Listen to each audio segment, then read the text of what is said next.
Welcome to Sleepless Philosophers. Tonight we wander into a question that has haunted every age, from the cracked stones of Athens to the glowing screens in your hand. What does it mean to live well? Not to survive, not to win, not to collect trophies or likes, but to truly live well.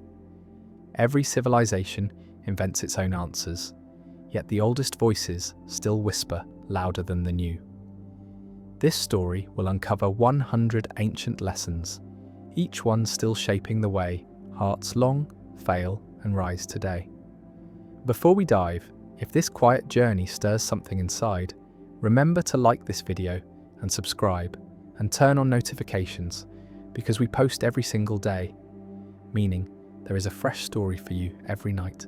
And tell us where you are listening from and what time it is as this reaches you, because there is something strangely comforting in knowing that while one listener lies in a dark bedroom in New York at 1 a.m, another might be walking in morning light in Tokyo, both linked by the same candle of thought. Now, the first idea: Socrates said that the unexamined life is not worth living. He was not demanding constant self-analysis like a nagging conscience. He was warning that sleepwalking through existence, blindly following the crowd, is a slow death in disguise. Most people do not live, they copy. They adopt the values of their city, their religion, their family, their media feed. They mistake repetition for truth, comfort for meaning. This is why Plato told the story of the cave, where prisoners mistake shadows for reality. In modern life, the shadows are not cast by firelight, but by endless screens, and yet the trap is the same. Illusions become home. People laugh at philosophy as impractical, yet they already live by philosophies without knowing it. The consumer who spends every dollar for status is living Epicurus in reverse, chasing pleasures that bring more anxiety than peace. The executive who sacrifices family for reputation is trapped in Aristotle's warning about imbalance, living at an extreme that corrodes the soul. Examining life means asking, whose script am I following? Am I living, or am I rehearsing someone else's dream? The second idea comes from the quietest corners of Stoicism, the discipline of distinguishing what is within one's control from what is not. It sounds simple, even boring, until the truth bites. Almost nothing is in our control. Not reputation, not outcomes, not the thoughts of others. Only this: judgment, choice, reaction. Marcus Aurelius ruled the most powerful empire in the world, yet wrote to himself at night that even his throne could not protect him from sickness, betrayal, or death. His words survived not because he was emperor, but because he confessed how small an emperor really is. Modern psychology confirms this ancient split. Cognitive behavioral therapy, one of the most evidence-based treatments for anxiety and depression, borrows straight from Stoic exercises. The therapist asks, is this thought within your control? If not, why clutch it? Why suffer twice? Once in reality, once in imagination. The Stoics practiced negative visualization, rehearsing loss in their minds so they would treasure what they had and not collapse when fate took it away.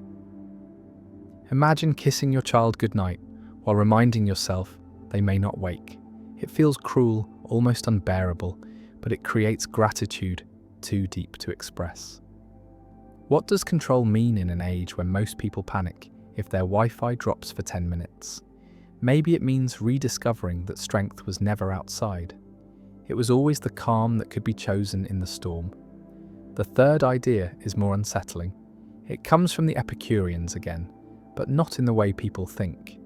Epicurus is often remembered as a preacher of pleasure, but he warned just as harshly against excess as the Stoics did.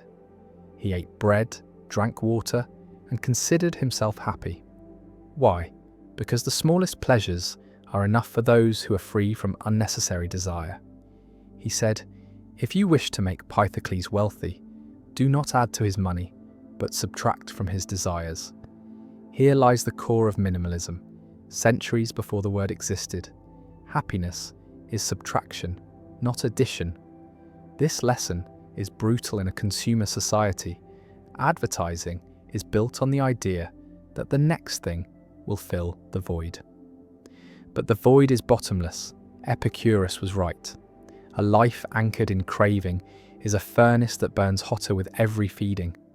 The more you feed it, the hungrier it grows. Consider modern psychology again, the hedonic treadmill. Studies show that when people gain more wealth, comfort, or status, their happiness spikes briefly, then slides back to baseline. The new becomes ordinary. The appetite returns. The cycle repeats. It is not that pleasure is evil. It is that pleasure is a trickster, a whispering liar. It promises fulfillment while pulling the horizon further away. Epicurus' true gift was showing that peace begins where craving ends. To live simply is not poverty, it is armor. So tonight, 3 lessons breathe together in candlelight: to examine life, to control only the controllable, and to shrink desire instead of feeding it. Each is easy to say, difficult to live, and terrifying to ignore. Because the cost of ignoring them is the life that feels hollow, restless, borrowed. The cost is sleepwalking. And the irony is that most people sense this already. They feel the hollowness late at night, when the noise dies and silence feels unbearable. They sense it in the absurd chase for more. The ancients were not saints. They fought wars, built empires, betrayed and bled like anyone. Yet in their quiet moments, they saw further than we do, perhaps because they had fewer distractions. They stared directly at death. They lived closer to nature. They listened to silence, and in that silence they built maps for us. Maps out of craving, illusion, and despair. Maps that still work. The candle is old, but the flame has not dimmed. The candle still burns softly, and the room holds the same quiet question. How does a person become good rather than merely look good? Ancient teachers answered without speeches. They answered with training. They said character is not an idea, it is a practice. Aristotle called it habit, the daily sculpting of the self, until virtue feels as natural as breath. He warned that knowing the good is not enough. The hands and the feet must learn it. The nerves must learn it. The mouth must learn it. Otherwise, wisdom remains a spectator. Modern psychology agrees in its own shy way. Automatic behaviour rules much of life, and identity follows repeated action like a shadow following a lantern. Wendy Wood shows how habits form in stable contexts. The cue arrives, the routine unfolds, the reward whispers, and the choice becomes quieter each week. Aristotle would have nodded at the coffee maker that begins at 6, the shoes set by the door, the phone placed in another room at night, small rituals that bend the arc of a life without noise or drama. Virtue, then, is choreography, not a costume. It is the repeated step until grace appears, and it keeps appearing because one keeps stepping. Strangely, this kind of discipline feels gentler than indulgence, because indulgence shouts and discipline whispers, and whispering calms the animal parts of the mind. When the world pulls, the practiced person sways, yet does not snap. The second lesson arrives like a winter wind. Accept fate, then love it. This was the dark flower Nietzsche admired, and the Stoics cultivated in quieter gardens. Amor fati, the love of what happens, not because it is pleasant, but because it is real. Marcus practiced it by writing to himself on campaign, snow soaking his cloak, fever in the tents, reminding his mind that the obstacle is the way, that the fire uses what falls into it. Psychologists call part of this reappraisal, the gentle art of shifting the meaning of a blow, and brain imaging shows the prefrontal cortex softening the alarm circuits when a story is told again with steadier language. Frankl built a whole therapy in a death camp by doing this. He searched for a why strong enough to carry any how, and in that search he found a space between pain and response where freedom could breathe. To love fate is not to approve cruelty, it is to refuse a second wound, the wound of resentment. It is to turn loss into texture and misfortune into instruction. One can even grow stronger from stress. Taleb calls this anti-fragile, a system that does not just endure volatility, but learns from it, like a muscle tearing a little and returning richer with fibre. The trick is to avoid poison while drinking challenge, to choose weights that strain without shattering, to breathe through discomfort and ask, what is this asking me to become? The third lesson is quieter still, a small gate opening into a walled garden, Epicurus waiting with simple bread, and friends who are not ornaments, but medicine. He believed that, of all the gifts in life, friendship was the most reliable path to peace. Not power, not romance glittering with drama, but steady companionship that protects a mind from its own storms. He kept his circle small, not out of snobbery, but because intimacy thins as numbers rise, and shallow crowds leave deeper hunger than solitude. Modern research hums in agreement. The long Harvard study on adult development shows that warm relationships predict health and longevity better than wealth or fame, and loneliness harms the body like a slow cold. So minimalism is not only about closets and screens, it is about the social diet, pruning the loud and the cruel, making room for one or two who can sit with silence without trying to fix it. There is irony here. People chase status to attract friends, yet status attracts spectators. Friendship grows best in modest soil. The garden teaches a strange arithmetic. Fewer companions, deeper peace, fewer conversations, clearer meaning, fewer invitations, more truth. There is even a way to practice this tonight. Send a simple message to one person who steadies the mind. Say thank you without embroidery, and notice how quickly the air feels cleaner. Virtue grows in such company. Courage grows, moderation grows, because excellence spreads through imitation, like a candle touching another wick, and the room brightens without anyone shouting about light. Habit, love of fate, friendship. 3 cords woven into a single rope, strong enough to hold a life over dark water.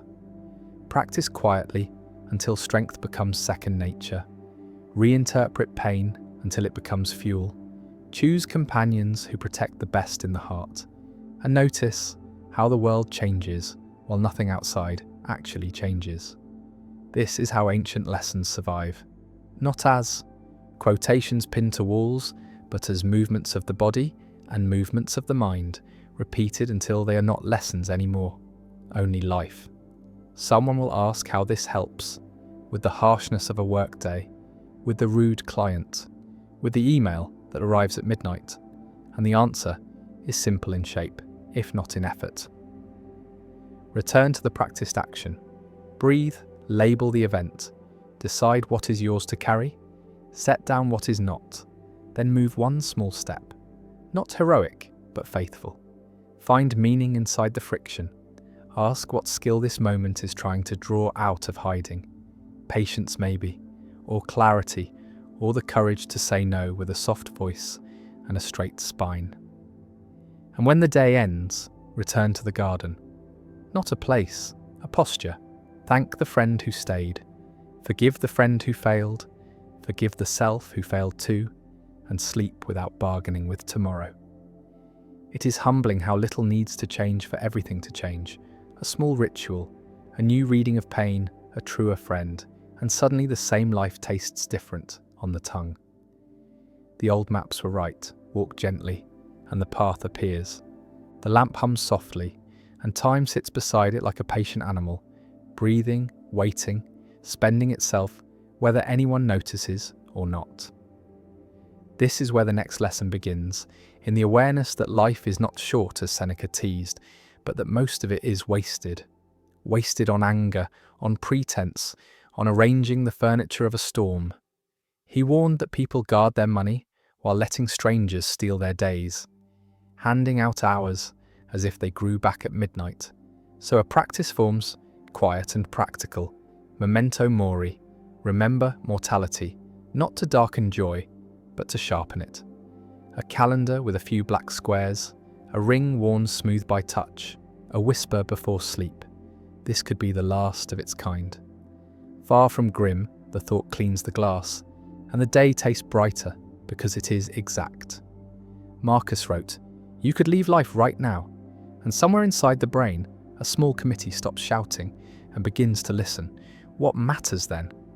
Not everything that glitters, not every invitation, not the imitation of someone else's hunger.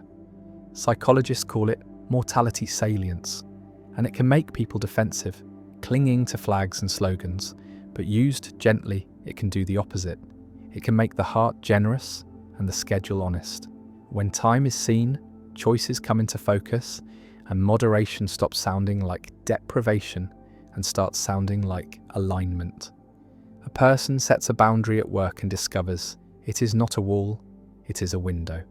A parent says yes to the floor, to the game, to the messy 10 minutes that will never repeat, and the house becomes kinder. A student chooses sleep over status and wakes with a clear head that no trophy can buy. Memento mori is not a scold, it is a lens. The second lesson drifts in like fog on a harbour, neither cold nor warm, just soft enough to make one slow down before naming what the shapes might be. Pyro walked through the world, teaching a strange ease. Suspend judgment. Withhold the rush to label. Let the mind rest in maybe. His followers called it epoche, and said that from this pause comes ataraxia, a tranquility that is not numbness, but clarity, like a lake after wind. Sextus Empiricus wrote that honey is sweet to some and bitter to others, that heat soothes one body and wounds another, so certainty about value is a dangerous costume. Modern therapy sneaks in here again, inviting a person to say, "I am having the thought that this is a disaster," instead of "this is a disaster," a tiny distance that saves a day. When judgment loosens, temperance becomes possible, because cravings arrive as weather rather than commands. One can feel a spike of envy and test it. Is it hunger for justice? Or only a wish to be praised, and choose a cleaner act? One can meet an insult with curiosity. Is this about me or about pain leaking from the other? And choose silence without swallowing resentment. Suspending judgment is not passivity. It is a way to see more before moving, a kind of moral depth perception. And then there is the view from above, the practice of climbing in the mind until the noise falls small. The city becomes a pattern, and the self becomes one tiny citizen among many. Marcus practiced this to soften insult and curb pride, to remember that every office would be handed to someone else, every applause would fade like chalk in rain. Heracles drew circles of concern, self, family, city, humanity, and urged a daily exercise. Draw the outer circles inward, by language and action. Call strangers neighbours, call neighbours kin. This is not political branding, it is spiritual geometry, and it shrinks the ego the way fasting shrinks the stomach gently, persistently, with results that surprise. Astronauts describe something similar, the overview effect, a sudden ache for the small blue home, a grief for its borders, an urge to protect what previously felt abstract. When the horizon widens, appetites often narrow, and minimalism stops being a trend and becomes simple arithmetic. Less self, more world, less noise, more signal. A person looks at a purchase and asks, "Does this help me serve or just help me perform?" And the cart becomes lighter. A leader looks at a decision and asks, "Who benefits, who pays, who cannot speak here?" And the room grows quieter, then better. The view from above is not cosmic escapism, it is moral sight. It turns status games into children tossing pebbles, and it returns a person to their lane with patience and grace. Put these three together and the day bends. Mortality keeps priorities clean. Suspension of judgment keeps reactions clean. The high window keeps motives clean. Not perfectly, not permanently, but often enough to change the flavour of living. Here is a simple ritual for a morning. Look at a small object, a leaf, a coin, a photograph, and remember that both it and the hand holding it will pass. Say maybe to the first strong opinion that rises. Then close the eyes and take the high view for 20 seconds. Imagine the street, the neighbourhood, the city, the coast, the planet, and place one kind action inside that map. Write it down, do it, and let the rest be small. Some days the practice will feel thin, the mind will argue, the news will roar, and the old appetites will tighten their grip. It is fine. Even the ancients woke tired and unheroic. Marcus had headaches and petty frustrations. Epictetus had students who rolled their eyes. Aristotle had politics to navigate and disappointments that stung. What rescued them was not a mood but a method. Return to the practice, return to the pause, return to the height, return to the work. Over and over, until the groove in the mind is deep enough to guide the feet without force. Then the day unfolds, simple, sturdy, and strangely luminous in silence. The room feels smaller when appetite grows, and larger when appetite quiets, which is why the next movement in this old map is a training of hunger itself. Not through speeches, but through chosen simplicity, the old ascesis that Seneca recommended when he wrote of practicing poverty, setting aside a few days with rough cloak, coarse bread, cold water, and asking the body a question. Is this what I feared? He did not romanticize deprivation. He used it like a whetstone, so that when luxury vanished, courage did not vanish with it. Modern behavior therapy circles the same insight.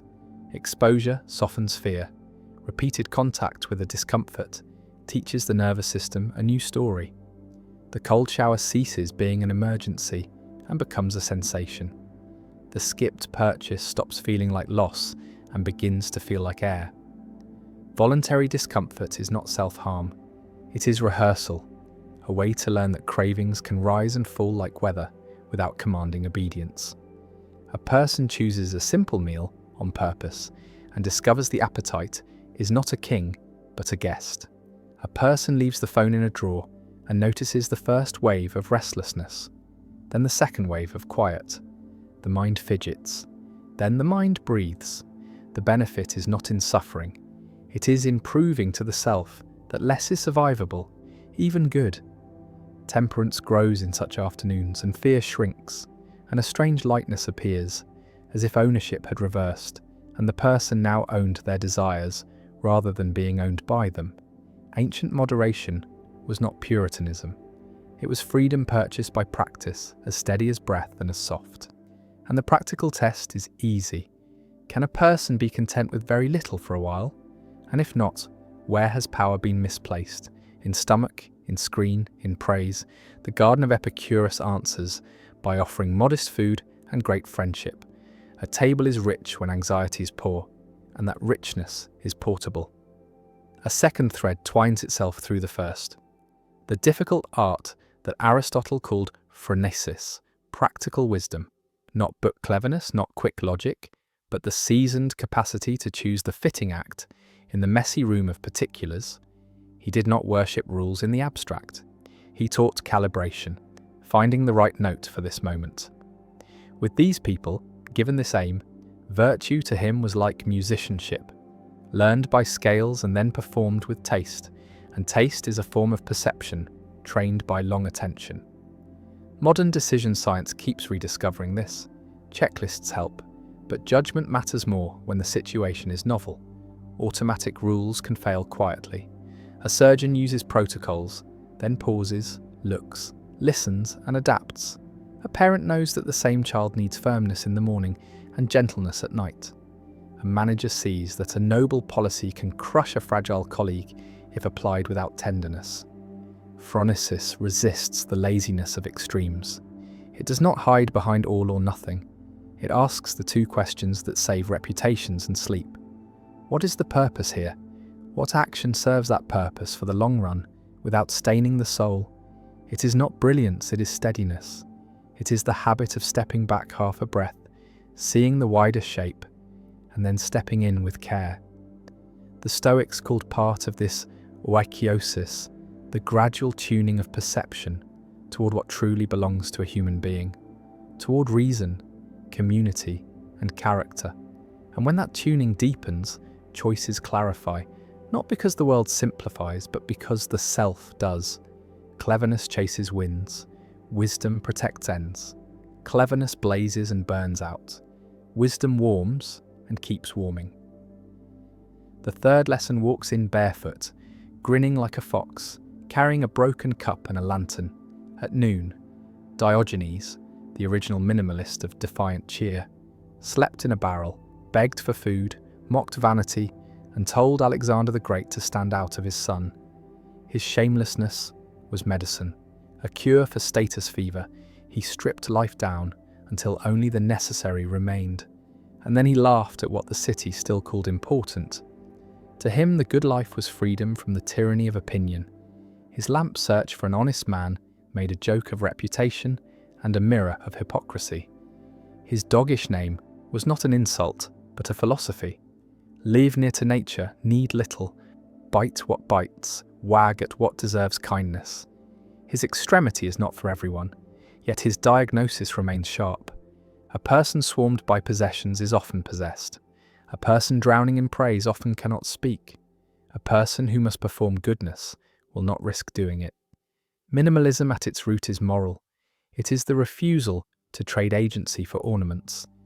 It is a structured indifference to approval, a quiet alignment with the simple joys that cannot be purchased. Sunlight on a floor, water that tastes like itself, a conversation without agenda. Modern studies on well-being keep returning to these humilities. Experiences outweigh objects. Once basic needs are met, autonomy outruns salary as a predictor of daily satisfaction, and social comparison corrodes. Diogenes knew this without statistics. He picked a life that could not be stolen by fashion or recession, and in doing so, he embarrassed the powerful into glimpsing their chains. The lesson is not to sleep in a barrel. It is to find the nearest chain and loosen it. Reduce one dependency, ignore one fashion, risk one honest sentence, where a performance would be safer, and notice the return of sun. Woven together, these three strands form a rope strong enough to pull a person out of many pits. Temperance trained by chosen simplicity, wisdom trained by careful purpose, and freedom trained by shameless honesty. None of this requires perfect conditions, only repetition and a refusal to be dramatic. Small fasts, small pauses, small brave lacks of pretense. The paradox is reliable. The life that feels smaller from the outside becomes larger from the inside, because air returns, time returns, sight returns, and then gratitude has room to work. And gratitude is not soft, it is fuel. It makes endurance easier and kindness less expensive.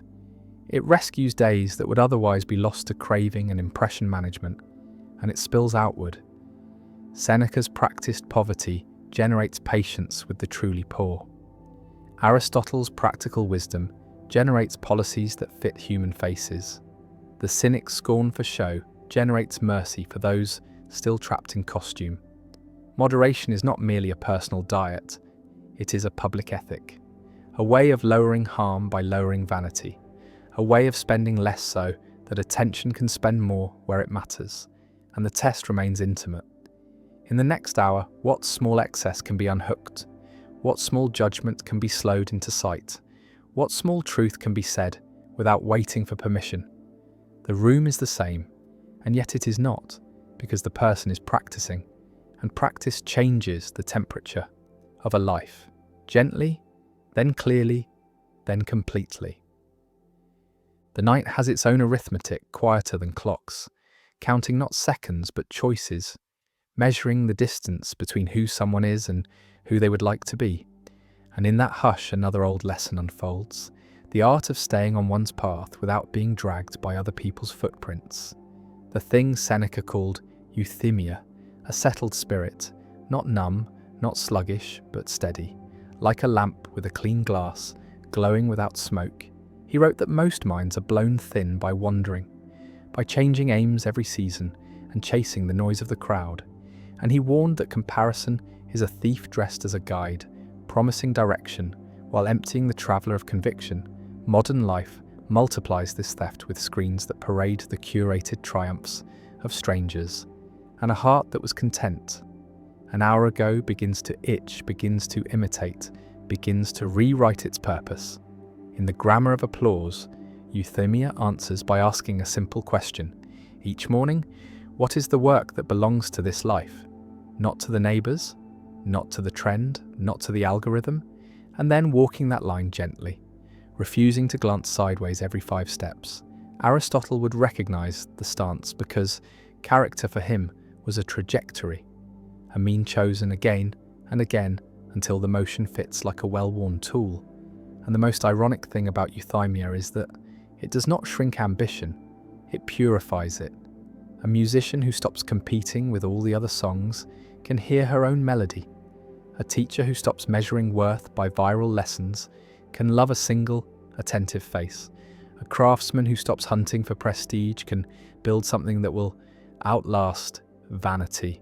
There is humour here too, because once the comparison fog lifts, much of what looked like success reveals itself as costume work, frantic polishing of a mask that must be repainted every night. Euthymia sets the mask down and returns the face to air, and the breathing becomes easier.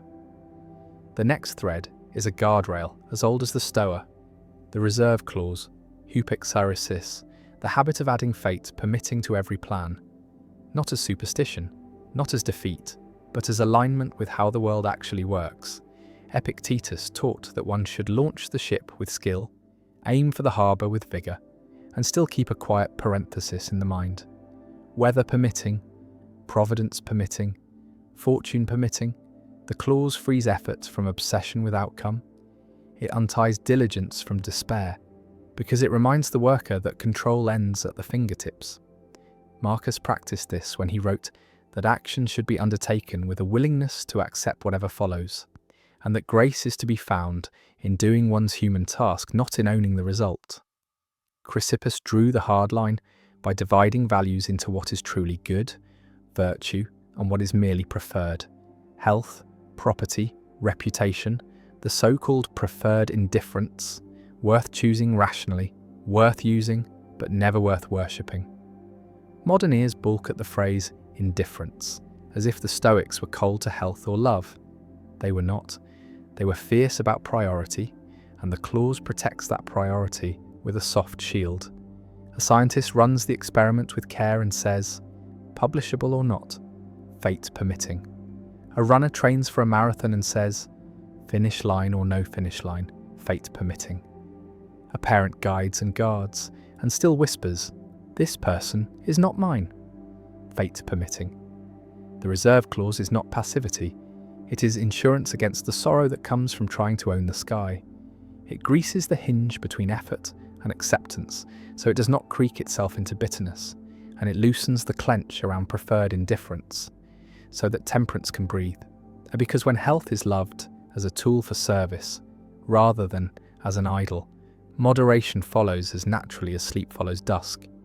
When wealth is treated as a handle rather than a halo, generosity becomes possible without theatre, and when reputation is seen as weather, character stops bowing to wind.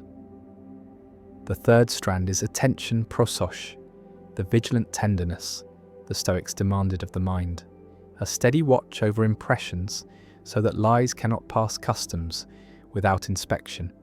Pierre Hadot called it spiritual exercise, but the practice is older than his name, and it lives in 3 small acts: morning framing, momentary notice, evening review.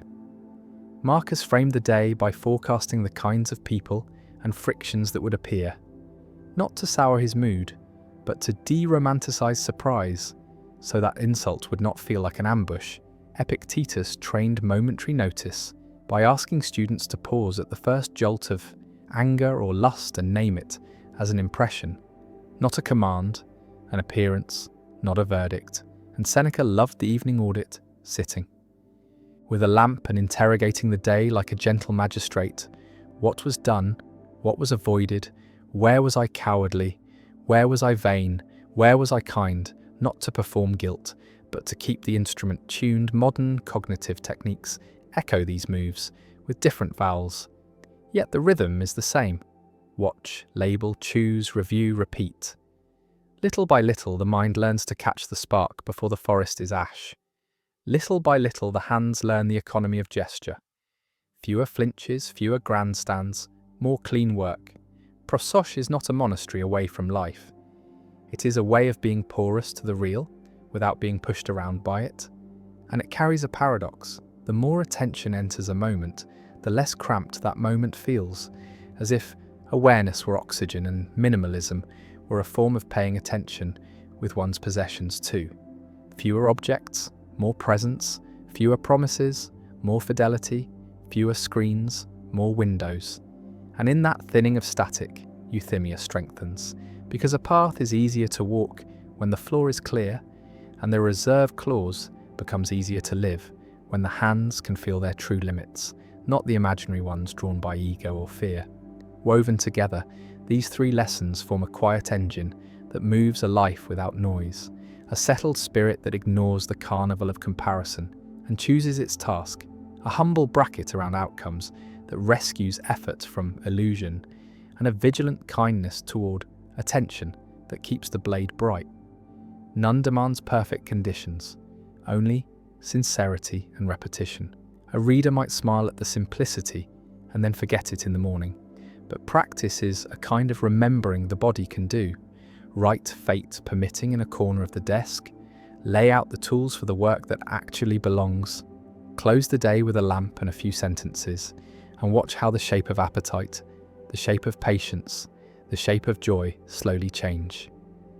Ancient lessons are not dusty, they are durable because they ask for so little and give back so much space. The air feels cleanest when the mind stops bargaining with reality, which is why the next turning of this quiet map is a strange kind of consent. Not resignation, not slumping shoulders, but a full-bodied yes to what arrives. The hard name for it is amor fati, the love of fate, a phrase Nietzsche sharpened and the Stoics wore like a simple ring. Marcus treated it as a way to keep dignity when the world refused to obey. He asked the soul to be like a vine that grows around a stone, not by breaking the stone, but by using it. Seneca called setbacks material for virtue. Epictetus taught students to treat events as raw clay and character as the potter's hands. Modern psychology writes the same music with different notes. Cognitive reappraisal, meaning making after adversity, post-traumatic growth, when wounds are turned into wisdom rather than into weapons. One does not have to celebrate cruelty to refuse a second wound. The wound of bitterness. One can grieve fully and still refuse to become smaller. Amor fati is not passive, it is directional. It asks a person to move from why me to what now, from complaint to craft, and it invites a steady experiment. Treat every obstacle as a training partner. Let traffic teach patience. Let illness teach tenderness. Let failure teach design. Not because suffering is holy, but because despair is expensive and often optional. A person who learns this moves through the same streets as everyone else. And yet the streets feel wider. Time stretches. Small joys become edible again. And moderation follows without sermon, because craving a different world loses its grip when gratitude for this world is honest and practiced. A second thread slides into the hand, softer but demanding, role ethics. The old Stoic reminder that a life is a set of roles assigned by a larger theatre: citizen, child, friend, craftsperson, neighbour, leader, follower, patient, elder. Epictetus said, "Play the part well. Whether it is short or long, low or high, do not pout if the script is not glorious. Do not strut if the costume is gold. The value lies in performance, not in billing." Aristotle agreed in a different tongue. Speaking of telos and function, a knife exists to cut, an eye to see, a human to reason and to act with virtue for the common good. Which means justice is not an abstract statue in a square. It is a daily choreography of care inside the roles already present. There is a father who makes the meeting end on time because a child is waiting with glue and paper. There is a manager who shields a junior from a storm that would teach nothing. There is a cashier who dignifies a lonely customer with a minute of real conversation. None of this wins prizes. All of this prevents erosion. Role ethics cleans the lens when identity becomes museum art. It asks what is mine to do in this room today, and it answers with small fidelity. Aristotle called this stability of purpose, a virtue because it prevents the mind from dissolving into moods. Marcus wrote that bees make honey without asking for applause, and that a human can make justice the same way. Quietly, consistently, even cheerfully, the modern world makes this harder by broadcasting every role at once, which breeds comparison and resentment. But the remedy is hidden in the design. Narrow the focus to the role actually inhabited in the next 10 minutes. Perform that one role cleanly, then the next, and the day becomes a necklace of simple duties that add up to dignity. Moderation thrives in such a structure because each role prunes excess automatically. A parent becomes simpler by necessity, a nurse becomes gentler by repetition, a craftsman becomes exact by love of fit, and minimalism ceases to be a brand and becomes the natural metabolism of duty. The third strand is a mischievous sailor's trick that has saved many from sweet ruin: self-binding, the ancient art of pre-commitment. Homer taught it with a mast and a song. Odysseus knew his ears would betray him, so he tied his future self to wood. Before the sirens sang, he did not trust willpower in the moment. He trusted design in advance. The strategy has a modern name in behavioral science, a Ulysses contract, where a person arranges constraints that protect values. When emotions flare, Thomas Schelling wrote about such commitments as rational in a world of internal conflict. Peter Gollwitzer studied implementation intentions. If this then that, plans that make actions automatic at the right cue. A simple kitchen timer turns deep work into sprints. A sleeping phone outside a bedroom turns rest into normal rather than heroic. A grocery list fed by frugal rules makes temperance the default rather than a negotiation at the aisle. Minimalism loves this method because it converts virtue from drama into architecture. It reduces the number of decisions and so reduces the number of failures, which is merciful for a tired brain. Even friendship can be designed this way. A standing walk every Thursday with a steady soul becomes a boundary against isolation. A small community potluck with plain food becomes a refusal of status theatre. A shared note where 3 colleagues write one gratitude at night becomes a guardrail against burnout. None of this is grand, which is why it works. It is humble engineering for creatures who forget their vows when the music turns loud. It respects weakness without worshipping it, and it protects strength without advertising it. Woven together, these 3 lessons tighten the weave of a life. Amor fati converts friction into fuel. Role ethics converts ego into service. Self-binding converts intention into routine. All 3 protect moderation from the 2 classic thieves: panic and pride. Panic sprints toward excess with the excuse of emergency. Pride struts toward excess with the excuse of specialness. Both dissolve when fate is loved, when roles are honoured, when designs are humble. A person who learns this may still feel old, pains and sudden winds. But the anchor holds, and even the storm finds less to break. There is room to notice a patched shirt that fits better than a new one. There is room to taste plain tea and feel it as an event. There is room to refuse a flattering invitation, because the play to be performed that evening is father or friend or patient listener. This is not a small life, it is a concentrated one. Like a lens that gathers the sun into a thin, bright line, it can cut through knots that would otherwise tangle for years, and it can warm cold rooms where no grand solution has arrived. The ancient teachers would call this wisdom, but they would smile at the word and point back to the tasks, the ring of fate on the finger, the role to be performed, the knot on the mast, and the sound of a song surviving on the wind without stealing the ship. The candle holds steady as if it understands the assignment, to warm a room without setting it on fire, to be small and faithful rather than grand and brief. And in that patient glow, another ancient lesson steps forward.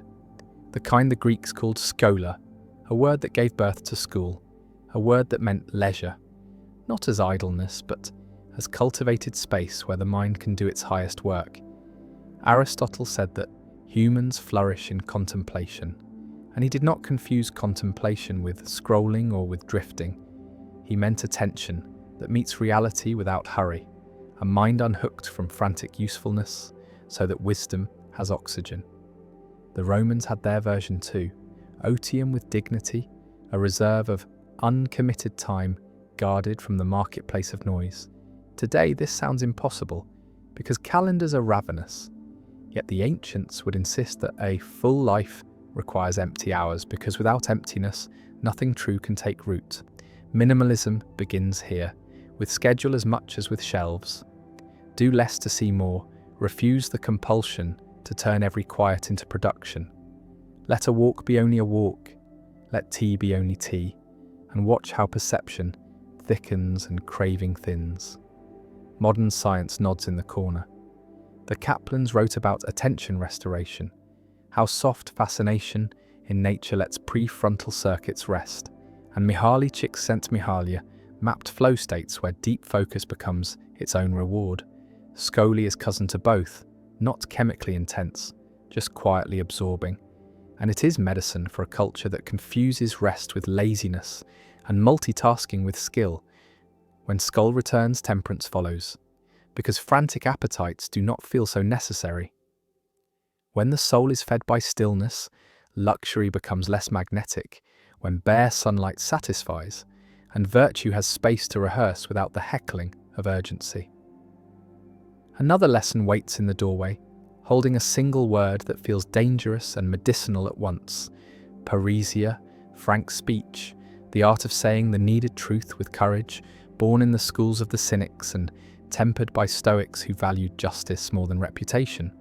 Diogenes used it like thunder, but others learned to use it like rain, steady, cleansing, without ruin. Parrhesia is not rudeness, it is responsibility, the willingness to risk one's image so that a friend does not wander blind, so that a team does not rot in flattery, so that one's own life does not settle into comfortable lies. Seneca warned that praise is a honey that spoils the stomach, and Epictetus told students to test their words. Does this move toward virtue or toward vanity?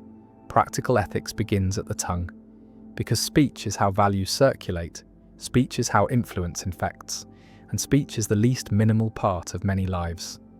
Non-stop, unfiltered, and exhausting. The cure is restraint first, then honesty, a short sentence that names the thing, timed to the moment when it can be heard.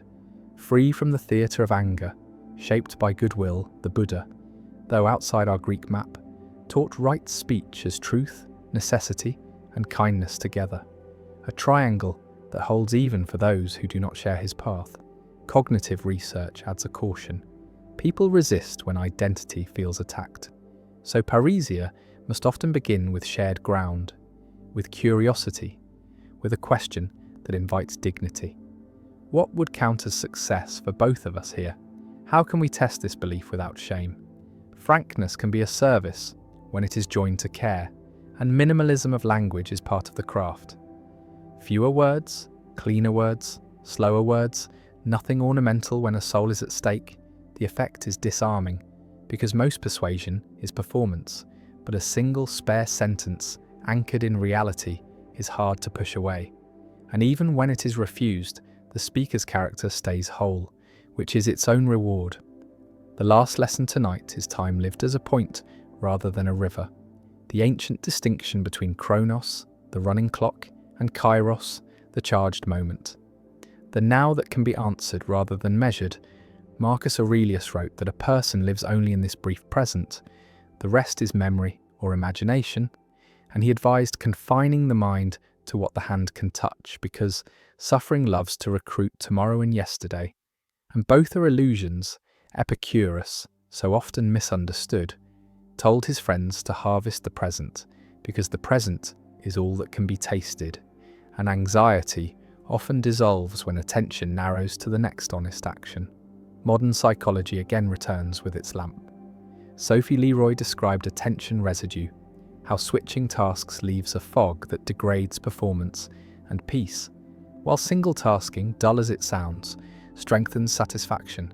Even pain eases when it is not multiplied by story.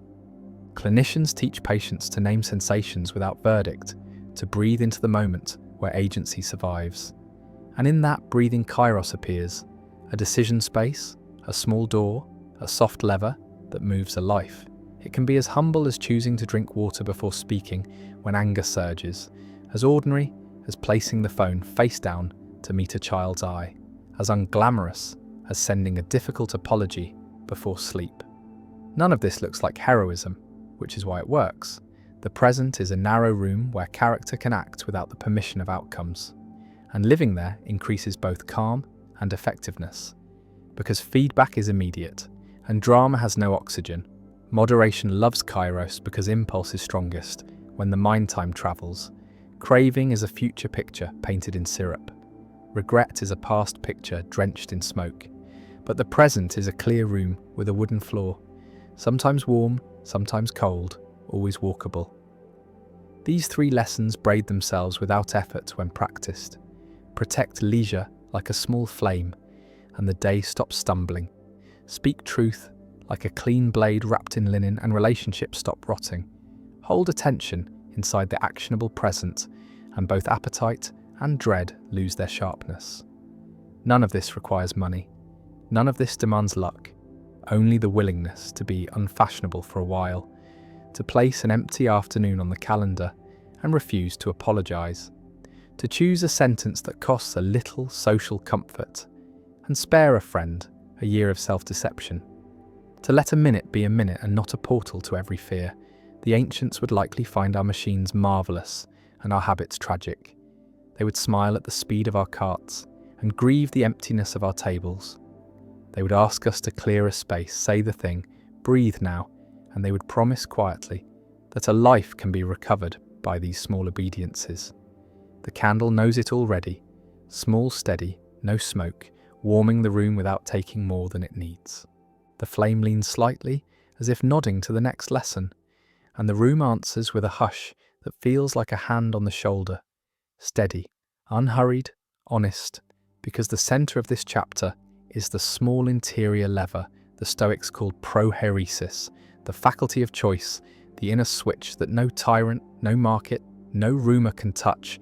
Epictetus taught students to guard it like a citadel, because events batter bodies and reputations, but the judgment that follows belongs to the chooser. Anger arrives, but consent is optional. Fear arrives, but surrender is optional. Pleasure arrives, but worship is optional. It sounds simple until adrenaline starts shouting, yet the doorway remains, a breath long and a sentence short. Is this within or beyond? If within, select the fitting act. If beyond, release the reach. Seneca called anger a brief madness, and modern laboratories confirm the usefulness of a pause. Cognitive reappraisal cools the amygdala, language steadies reaction. A person who names the surge as an appearance gains room to steer. One can picture the inner hand moving a tiny slider from reflex to rule, from impulse to intention, and the body follows. Shoulders lower, voice slows, dignity returns. This is not detachment as frost, it is discernment as warmth kept under a coat, and it scales without theatrics. A clerk at a window finding grace for a flustered stranger. A nurse absorbing panic without transmitting it. A student setting attention, back on the line of a sentence instead of doom spirals.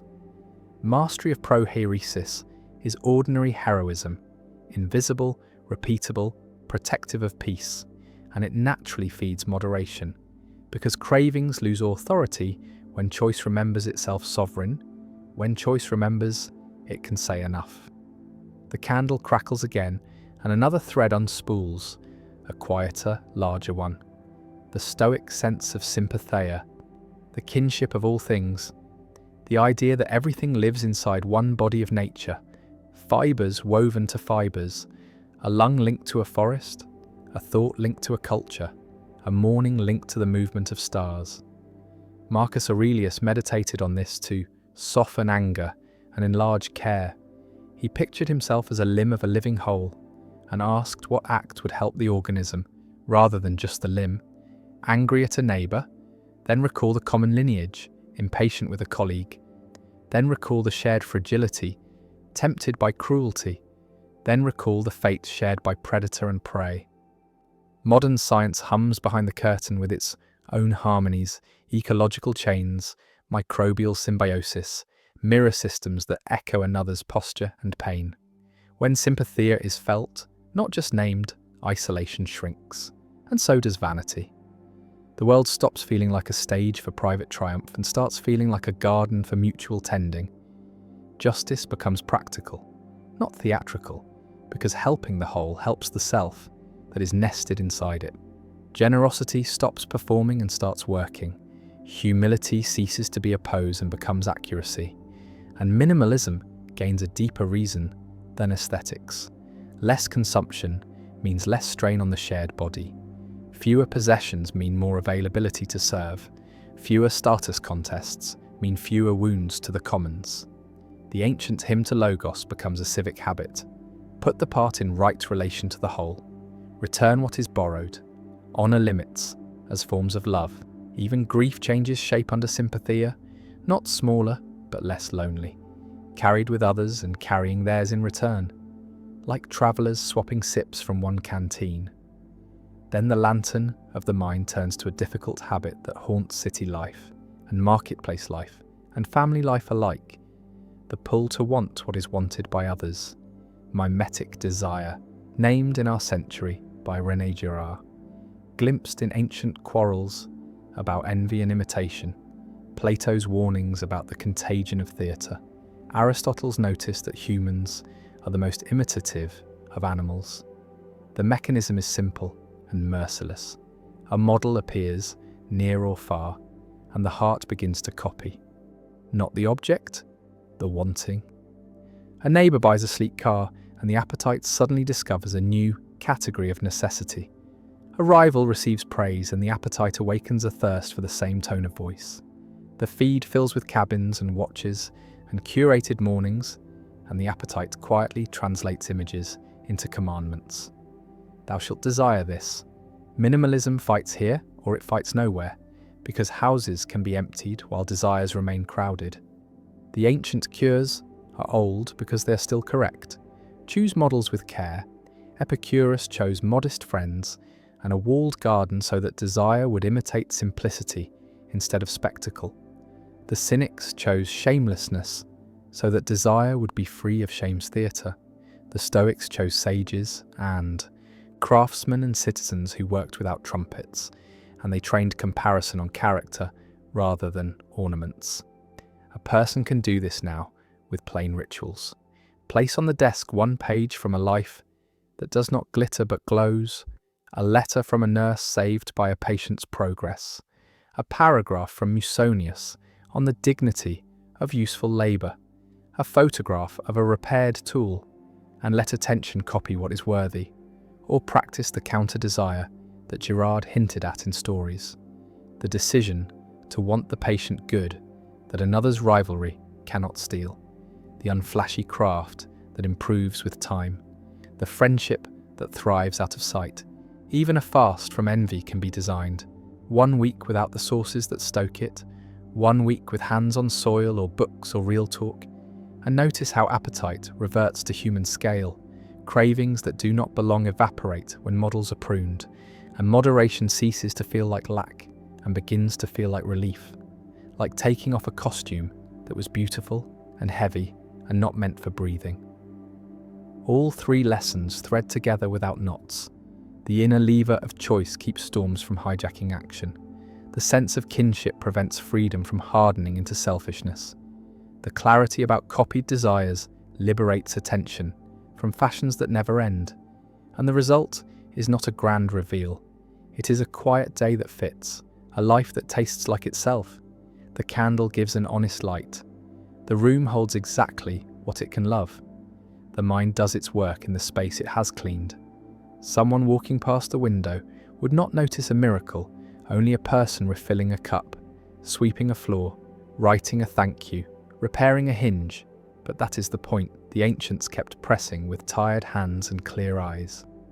The miracle is the ordinary done with wisdom. The miracle is the appetite tamed before it grows teeth. The miracle is the steady refusal to be borrowed by other people's cravings. The flame tilts, the hour turns, and the lessons remain as serviceable as a wooden bowl, as calm as a well that remembers rain. A candle breathes on a small desk, while rain smooths the night against the window, and the story simply carries on, slower now, steadier now, as if ancient rooms had exhaled and left their cool wisdom hanging in the air like linen. Someone sits with a notebook, and the next lesson opens like a quiet door, first with the practice that Stoics used when the city was loud and fate was loud, a mental lantern called premeditatio malorum, the soft rehearsal of trouble before trouble arrives. Marcus Aurelius wrote about waking to cold and complaint, about meeting the jealous and the reckless, and Epictetus advised a traveller to picture the ship delayed, the urn broken, the coin lost, not to suffer twice but to suffer less when it comes, because a mind that has met the storm in imagination hears the real thunder as old news. This is not pessimism, it is temperature control for the soul, a steadying hand on the dimmer switch, because a person who has pictured the difficult conversation, the flat tire, the red number in the bank app, will notice that panic dims a little, then a little more, and beneath the panic there is a flaw. Modern therapists learned a similar rhythm and gave it the plain name of exposure and response prevention, where someone with dread gently imagines or meets the feared thing and refuses the ritual that usually follows, and the brain, slow and teachable, learns that the feared thing is smaller than the siren in the chest suggested. A surgeon does this each morning, rehearsing complications in the quiet locker room, not to invite them, but to meet them with breath and prepared hands when steel and blood make everything immediate. A firefighter reviews exits on the way to dinner out. Less dramatic than it sounds, more ordinary than it seems, and the mind sleeps easier because it has already walked the hallway. A parent pictures the child's tantrum in the grocery aisle, then brings time and gentleness to the real aisle, and strangers pass by, and the ceiling hums, and shame does not take the wheel. The trick inside this trick is kind rehearsal, not doom rehearsals that paralyze, but simple sketches that let attention build muscle, because attention is a muscle, and every rehearsal is a push-up. The second lesson comes from a garden behind a plain gate where Epicurus ate barley bread, olives, and cheese on festivals, and wrote letters with the quiet stubbornness of someone who knew most fear grows from shadows, not from wolves. He gave a little 4-part cure, a tetrapharmakos that still works better than most glossy strategies. Do not fear the gods, do not fear death. What is good is easy to get. What is terrible is easy to endure. Remove the thunder costume from the sky, and the sky becomes weather, not judgment. Look directly at death, says Lucretius, and it becomes a boundary that gives shape to the day, a gentle reminder to taste the bread and notice the person across the table. What is good is easy to get, like water, friendship, simple food, sunlight on the floor, a walk after work when the air smells like citrus peels from some small shop. And what is terrible is often brief, intense then fading, like pain that peaks then melts, and when it does not fade, people carry one another, and the load changes shape. A barista in a cramped apartment swaps the dream of luxury for the luxury of a quiet morning ritual, a chipped cup and beans ground by hand, and feels the strange wealth of it, because the chase can be loud, while contentment is often very quiet. Behavioral economists later noticed that more choices lead to less joy, and Barry Schwartz wrote about the paradox of choice, but the garden already wrote it with olives, with neighbours, with modest delight. A software founder tries this on purpose, moving the phone to a drawer at night. A small and almost silly act that changes the volume of the room, and sleep returns like a shy animal. An athlete pulls sugar and spectacle from the diet and discovers that hunger carries information that noise had hidden. Epicurus looks unbothered in the frescoes, and no wonder, his recipe is boring in a healing way, and boredom like that is simply the body coming back to baseline. The third lesson pulls a chair from Aristotle's Lyceum and places it next to the desk, and virtue sits down not as a halo, but as a habit, a careful middle between excess and deficiency, learned the way a pianist learns touch, slowly and with patience for mistakes. The golden mean is not beige, it is tuned, courage as the mean between rashness and cowardice, generosity between waste and stinginess, temperance between numbing and indulgence. And each mean must be found in practice, because no two pairs of hands press the keys in quite the same way. A nurse in a night shift learns to say no to a fourth consecutive overtime, not as rebellion, but as right measure, so that kindness to patients survives the week. A student with a bright, anxious mind learns to study until comprehension rather than until collapse, then walk, then return, and the grades rise because the mind was treated as a partner, not a mine. Habit makes character, says the old voice in Nicomachean Ethics, and modern psychology nods with James Clear and B.J. Fogg mapping cues and tiny steps, while Aristotle smiles because small acts were always the hinges of fates. Moderation is mocked by the young and exhausted by the old, then rediscovered by the tired of all ages, and it is more art than law. In Japan, Musashi wrote about the twofold gaze, near and far at once, and moderation is something like that, attention that holds hunger and purpose in the same palm without crushing either.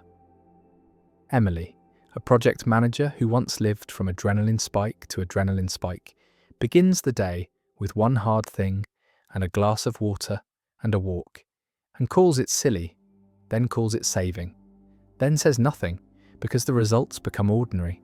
Someone else keeps a virtue ledger like a quiet accountant of the self, not to punish, but to count the small wins that never trend on any platform, answering emails with patience, returning the wallet dropped on the subway floor, speaking simply instead of impressively in a meeting where fog is fashionable. The golden mean is a moving target because life is weather, yet practice makes a compass where there used to be only gusts.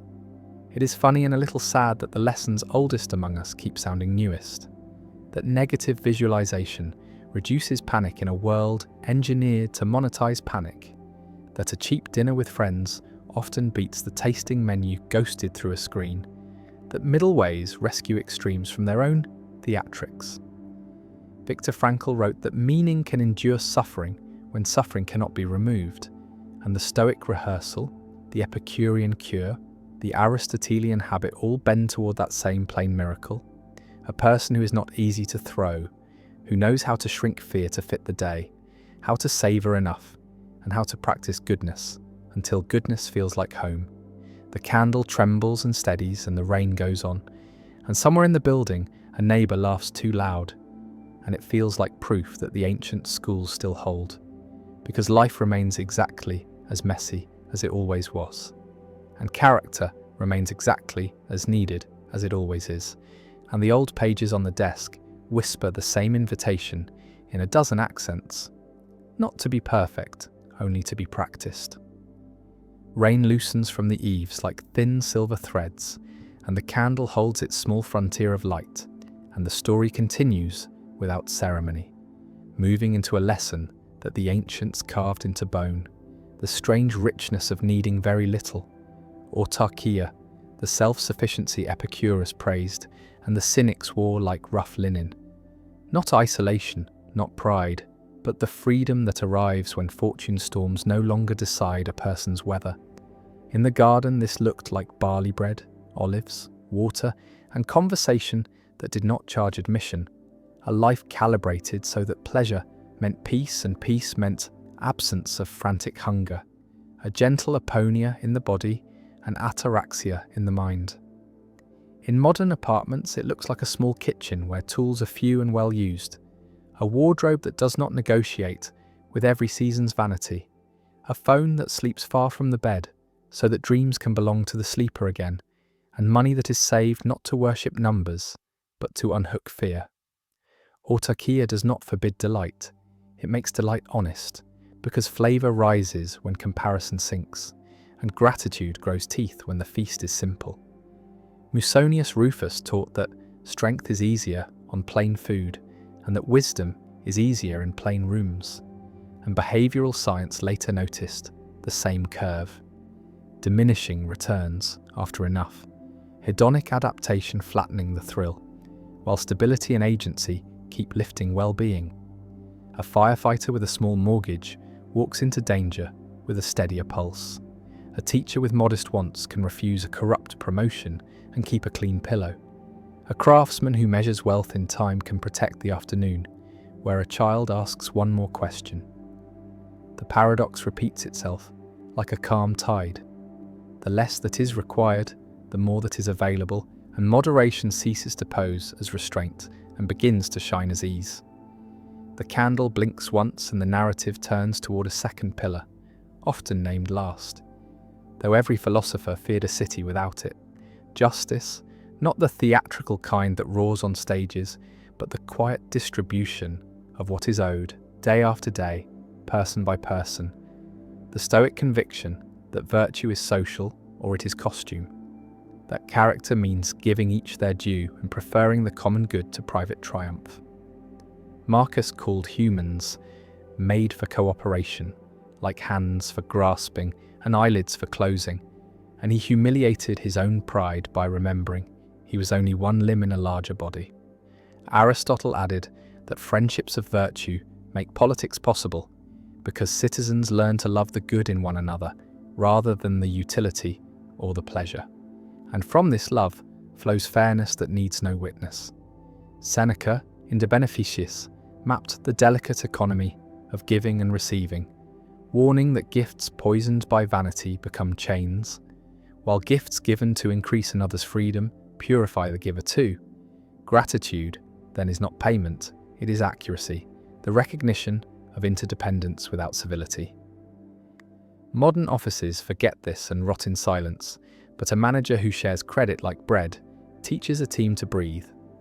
A nurse who refuses to chart a fiction protects the unseen patient and the future stranger. A programmer who writes documentation with the patience of a gardener practices justice for colleagues not yet hired. Minimalism gains a civic face here. Fewer claims mean fewer injuries. Fewer luxuries mean fewer invisible servants crushed to manufacture them. Fewer self-advertisements mean fewer lies that others must untangle.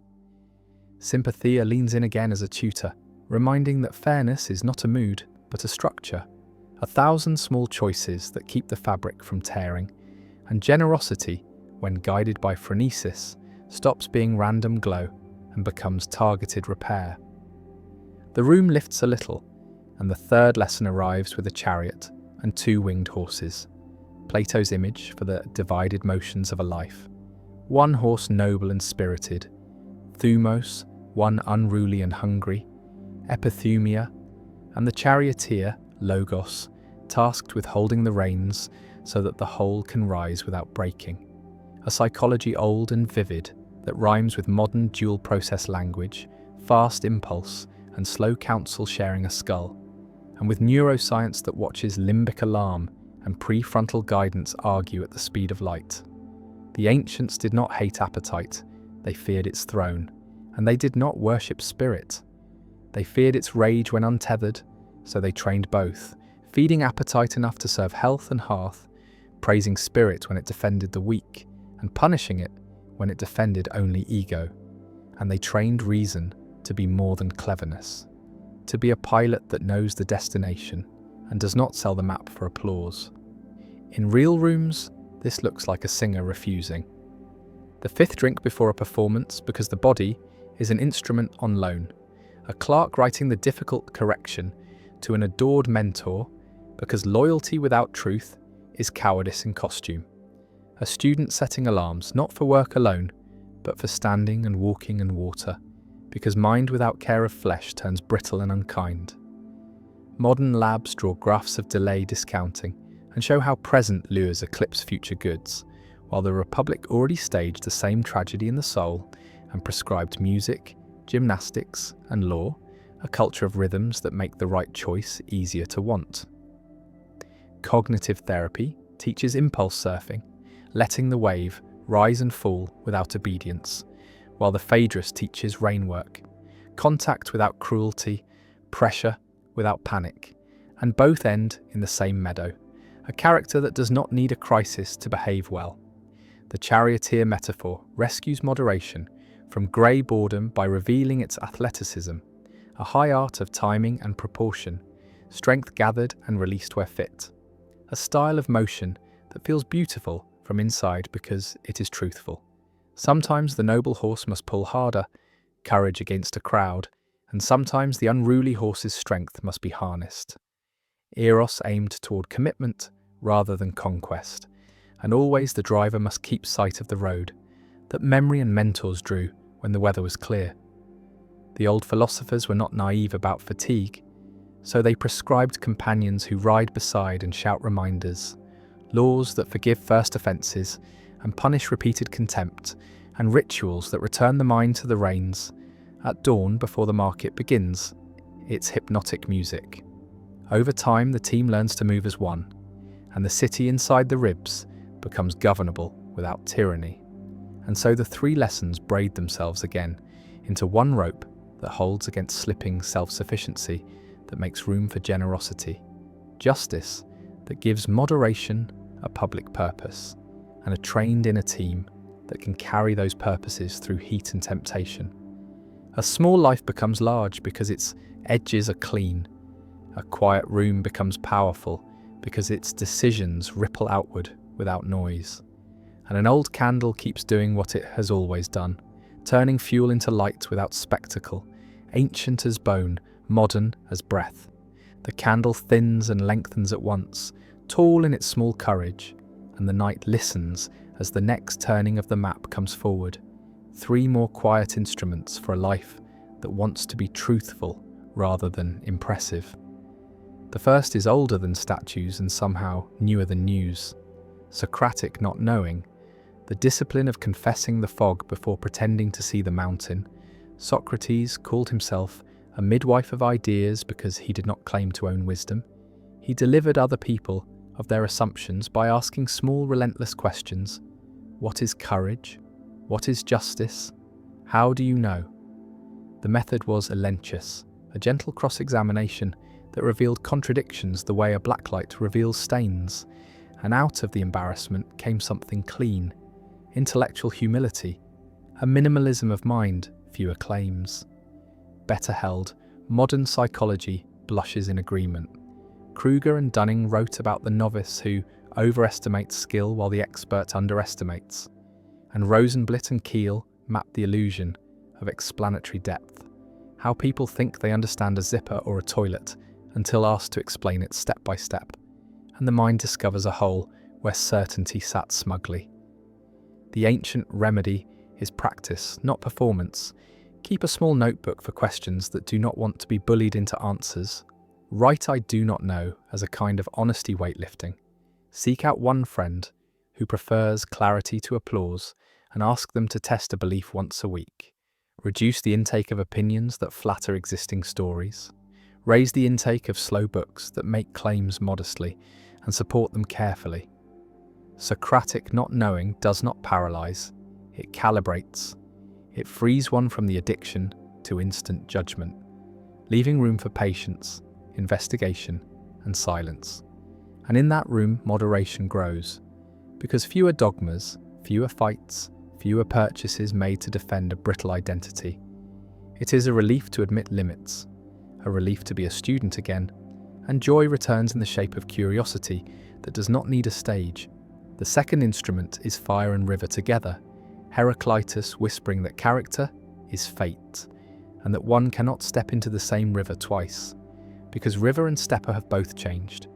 He taught that everything is flux, and that logos, the pattern within change, can be noticed by those who pay radical attention.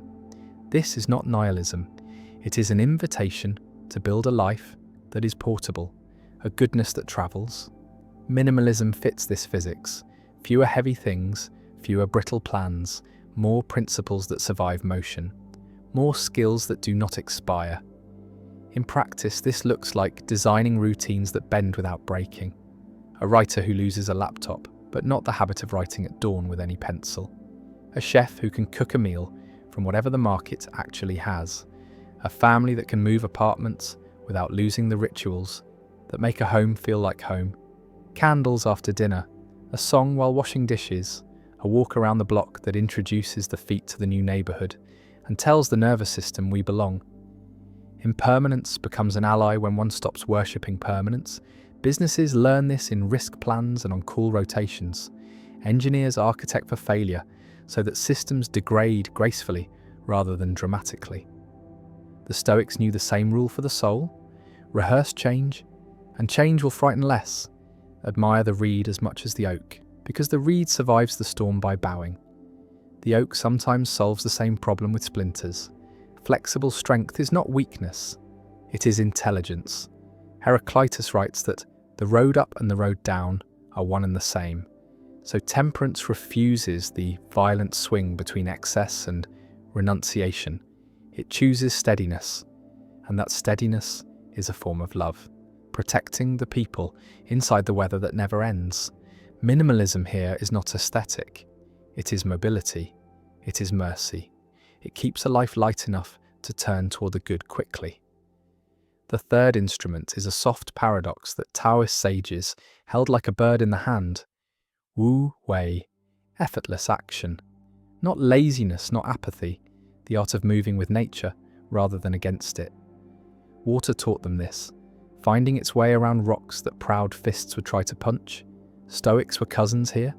Act with full intention, then accept the result as part of a wider design. What does effortless action mean for a modern nervous system that equates tension with seriousness? It means reducing friction that is self-made. It means aligning tasks with natural rhythms. Deep work when the mind is clear, chores when the mind is foggy. It means designing environments where the right act is easy and the wrong act is inconvenient.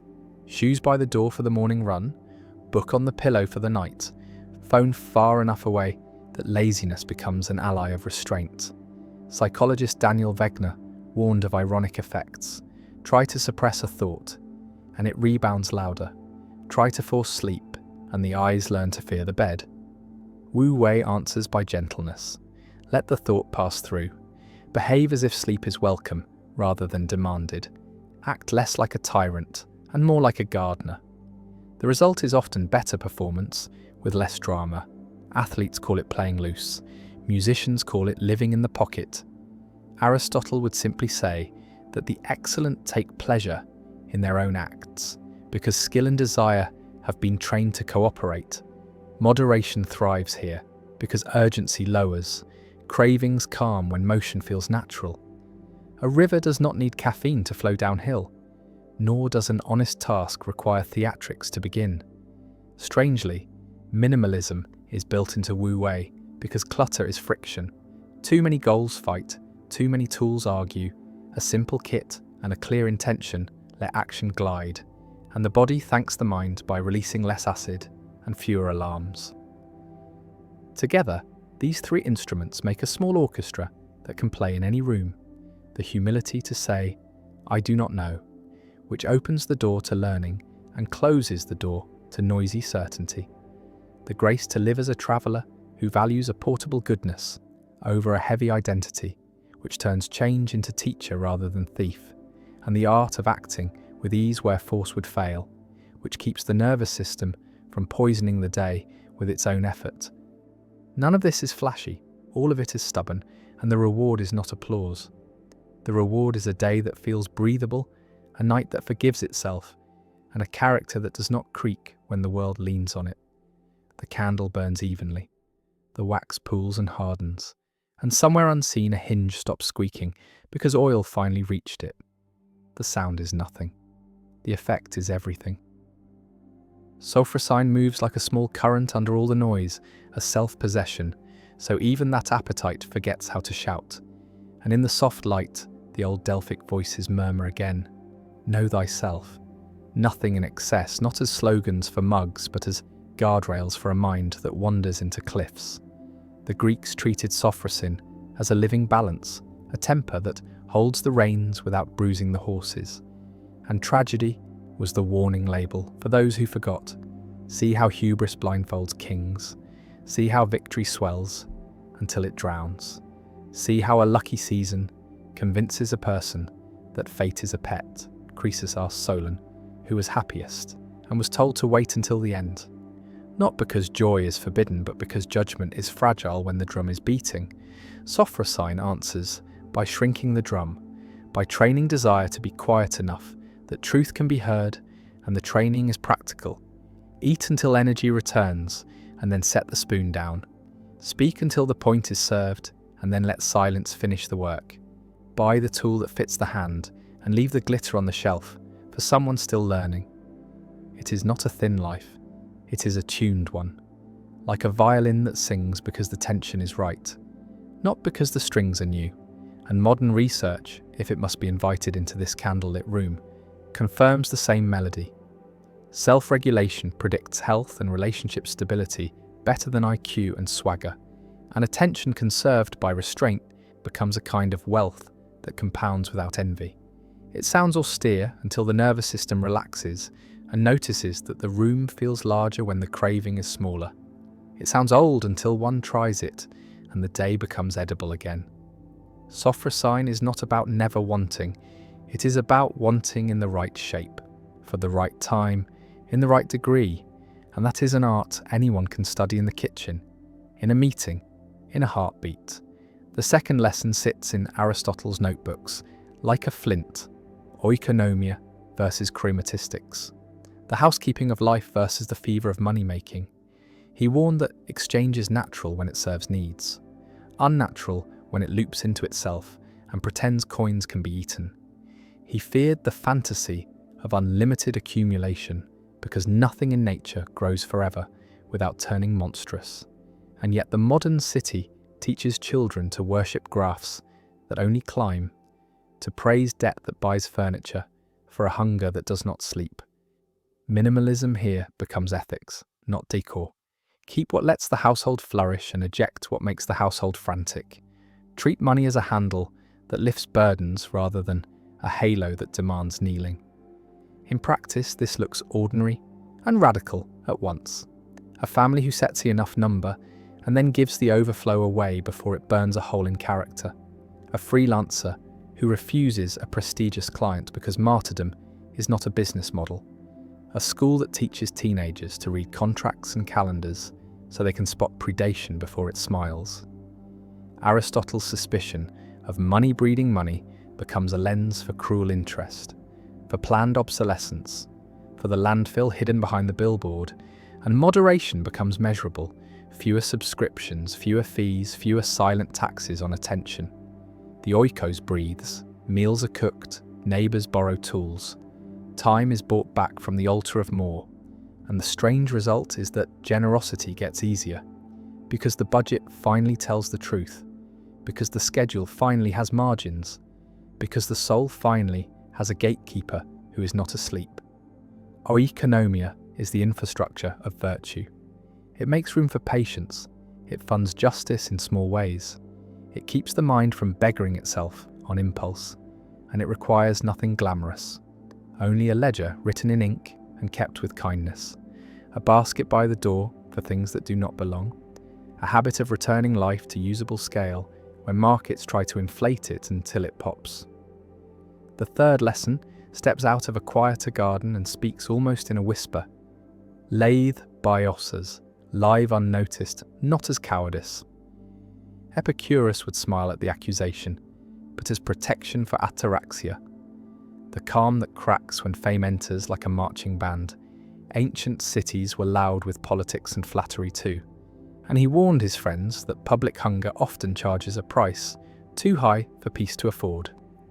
How modern this warning feels when pockets vibrate with the demands of a million strangers, when private life is auctioned one confession at a time, when attention has become a marketplace where shame sells well and outrage sells better. Living unnoticed is not disappearance, it is stewardship. Choose privacy the way one chooses shade on a brutal noon. Guard the hearth from the wind so the flame can stay small and warm and steady. Cultivate the intimacy that algorithms cannot imitate, The slow jokes, the shared recipes, the friendships that do not need performance to remain alive. And if public work must be done, if justice requires a name and a face, then do it with the same Epicurean arithmetic. What must be revealed to serve the good? What can remain in the garden so the person does not hollow out while the cause grows tall? There is a freedom in being a little anonymous, a creativity that returns when the audience is no longer sitting in the skull, a kindness that becomes easier when there are no spectators to seduce. And for those worried that obscurity wastes talent, the ancients answer with a grin. Talent is not a plant that needs applause. It is a craft that needs practice. It is a usefulness that finds its neighbours. It builds tables, it mends nets, it writes letters that keep someone from jumping. Lathe biosas is not shyness. It is clarity about what a life is for. It is a refusal to pay with serenity for the coin of attention. It is a way of saying yes to depth and no to carnival mirrors. And it pairs well with sophrosine and oikonomia, because all three point to the same horizon, a life large on the inside and quiet on the surface. Woven together, these lessons make a shelter that travel and headlines cannot rip apart. Self-possession that tastes like relief instead of repression. Household wisdom that turns money into means instead of master. And an obscurity that protects love instead of shrinking it. Try them for a week and watch how mornings change, how rooms feel, how anger cools, how purchases slow, how laughter arrives with less coaxing. The candle does not burn faster to impress the dark. It burns as it should, measured, steady, honest, and the room becomes itself again, which is more than enough and always has been. Musonius Rufus keeps standing in the doorway of these nights, patient as a farmer watching weather, insisting that philosophy is not a theatre. It is a kitchen and a field and a shared table. He taught that a good life requires little, and that both men and women should learn the same virtues, because hunger does not check titles and winter does not bow to pride. His lectures sound like recipes for character, simple food, plain clothes, hard work that strengthens rather than flaunts. He praised vegetables that grew near the door, porridge that did not demand servants, sandals that could walk many miles and still forgive a puddle.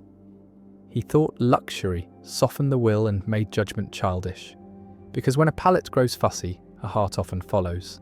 He urged students to lift loads, to garden, to cook, to fix what breaks, to sleep without complaint, and to treat discomfort as training rather than tragedy. Modern minds sometimes wince at such austerity. Then notice how gentle it becomes when practiced. A small bowl before dawn by a window, steam winding into a quiet room, a body that digests without drama, a mind that does not bargain with breakfast. There is a clean humour in this, that wisdom can hide in a pot of beans, that strength can grow in a shirt mended twice, that status shrinks when a person scrubs the pan.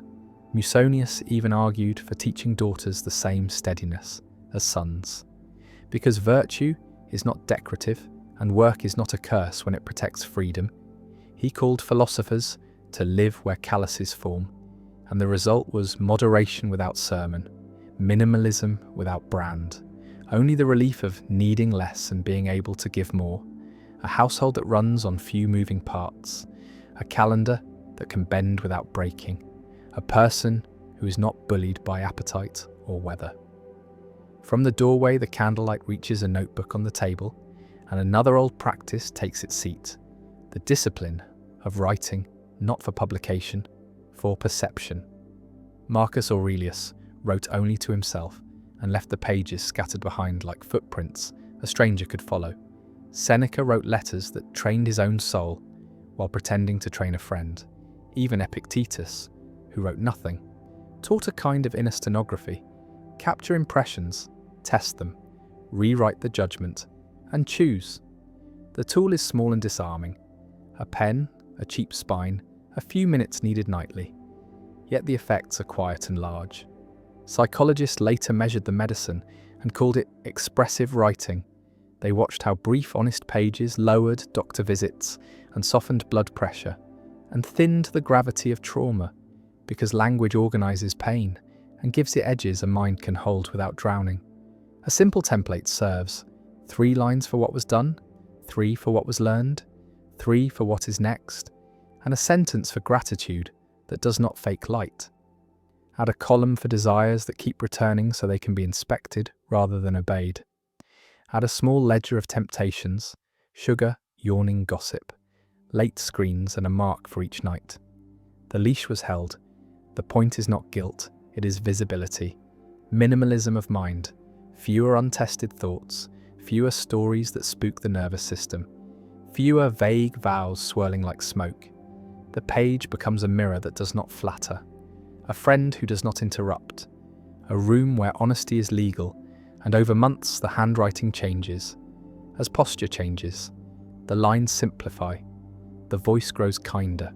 Priorities sort themselves like stones settling in water, and both Stoic prosos and Epicurean ataraxia find a place to breathe because noticing is a kind of mercy, and mercy makes moderation livable. The third lesson walks in carrying bread and a small bowl of salt.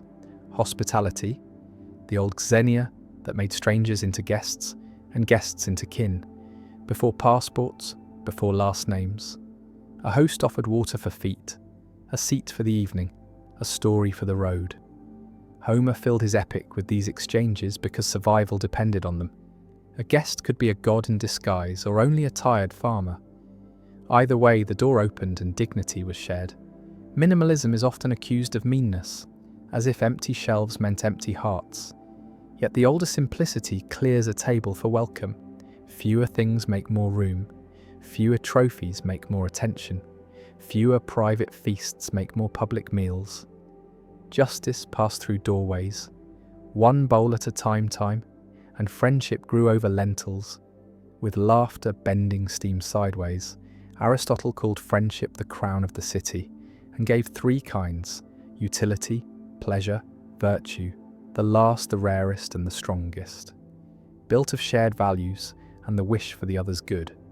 Hospitality is how virtue friends begin, not with speech alone, with soup, with blankets, with silence that does not demand performance. Modern apartments forget this and grow lonely. The cure is soft and practical, a large cheap pot, a recipe that forgives inconsistency, a night each week where the table has no theme, where phones sleep in the hallway and the conversation walks as it pleases. Seneca wrote that a gift is spoiled if it advertises its own generosity. So the door remains unbranded and the invitations are ordinary. Come if weary, leave when ready, bring nothing, take leftovers. The economics of this are strange and kind.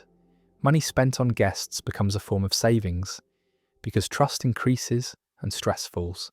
Children learn faces rather than feeds. Elders tell stories that preview mistakes and spare pain. Neighbours become guardians of one another's keys and calendars. Crises lose a little of their cruelty because the net already exists. And moderation expands from self to circle. The tone of a block shifts when doors hinge easily. Even the air in a stairwell feels different. Woven together, these 3 practices make an old house that travels. Musonius's work and simple meals keep the body honest and the mind clear. The journal keeps judgment trained and desire visible. And hospitality keeps virtue public, without spectacle. The result is a life that can carry others without collapsing, and a person who does not need a crowd to feel real, only a few chairs, some onions, a faucet, a pen. The night keeps listening. The rain rests its hands on the roof, and the candle does what it always does. Steady flame, measured breath, turning fuel into light with no applause, as if whispering that wisdom is mostly maintenance, mostly tending, mostly small repairs done on time, mostly the gentle refusal to leave rooms as cold as one found them. Arete is a quiet word with a bright pulse, and in the small room it feels like a tuning fork struck against the ribs. Excellence not as a spotlight, but as a way of moving through ordinary tasks until they shine from within. The Greeks meant arete as doing one's function fully, a knife that truly cuts, a ship that truly carries, a person whose choices fit their nature and their roles so cleanly that the day turns clear. Aristotle built ethics on this, beginning not with rules but with the ergon, the work a human is for, reasoning well about how to live in community, and then doing it until the doing feels good. He said the beautiful and the good are sisters, Caelan and Agathon, and a life becomes beautiful when it is good in shape, not in costume. In practice, this is smaller than it sounds. A teacher designs one lesson as if it might need to last 10 years. A carpenter runs a hand over a finished edge and sands one more time without anyone asking. A nurse rechecks a dose. Though the clock is cruel, a student writes one more draft and cuts the clever sentences that hid the meaning. A rite is not a wedding day. It is 1,000 kitchen mornings. The ancients knew that excellence wants rhythm, so they built rituals, apprenticeships, guilds of memory, where craft moves through hands until the new hands carry it further. They tied virtue to techne, to skill that can be taught, and they refused the myth that character appears fully formed like Athena from a forehead. Instead they whispered, nulla die sine linea, no day without a line. One line of code, one line of music, one line of apology that finally clears old air. Modern research hums in agreement. Anders Ericsson mapped deliberate practice, not just repetition, but feedback at the edge of current ability.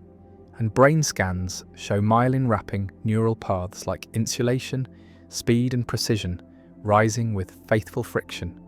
Excellence here makes moderation feel like freedom, because waste grows unbearable. Wasted time, wasted posturing, wasted purchases that do not help the work. And minimalism becomes a craft ethic. Keep the tools that make the work honest.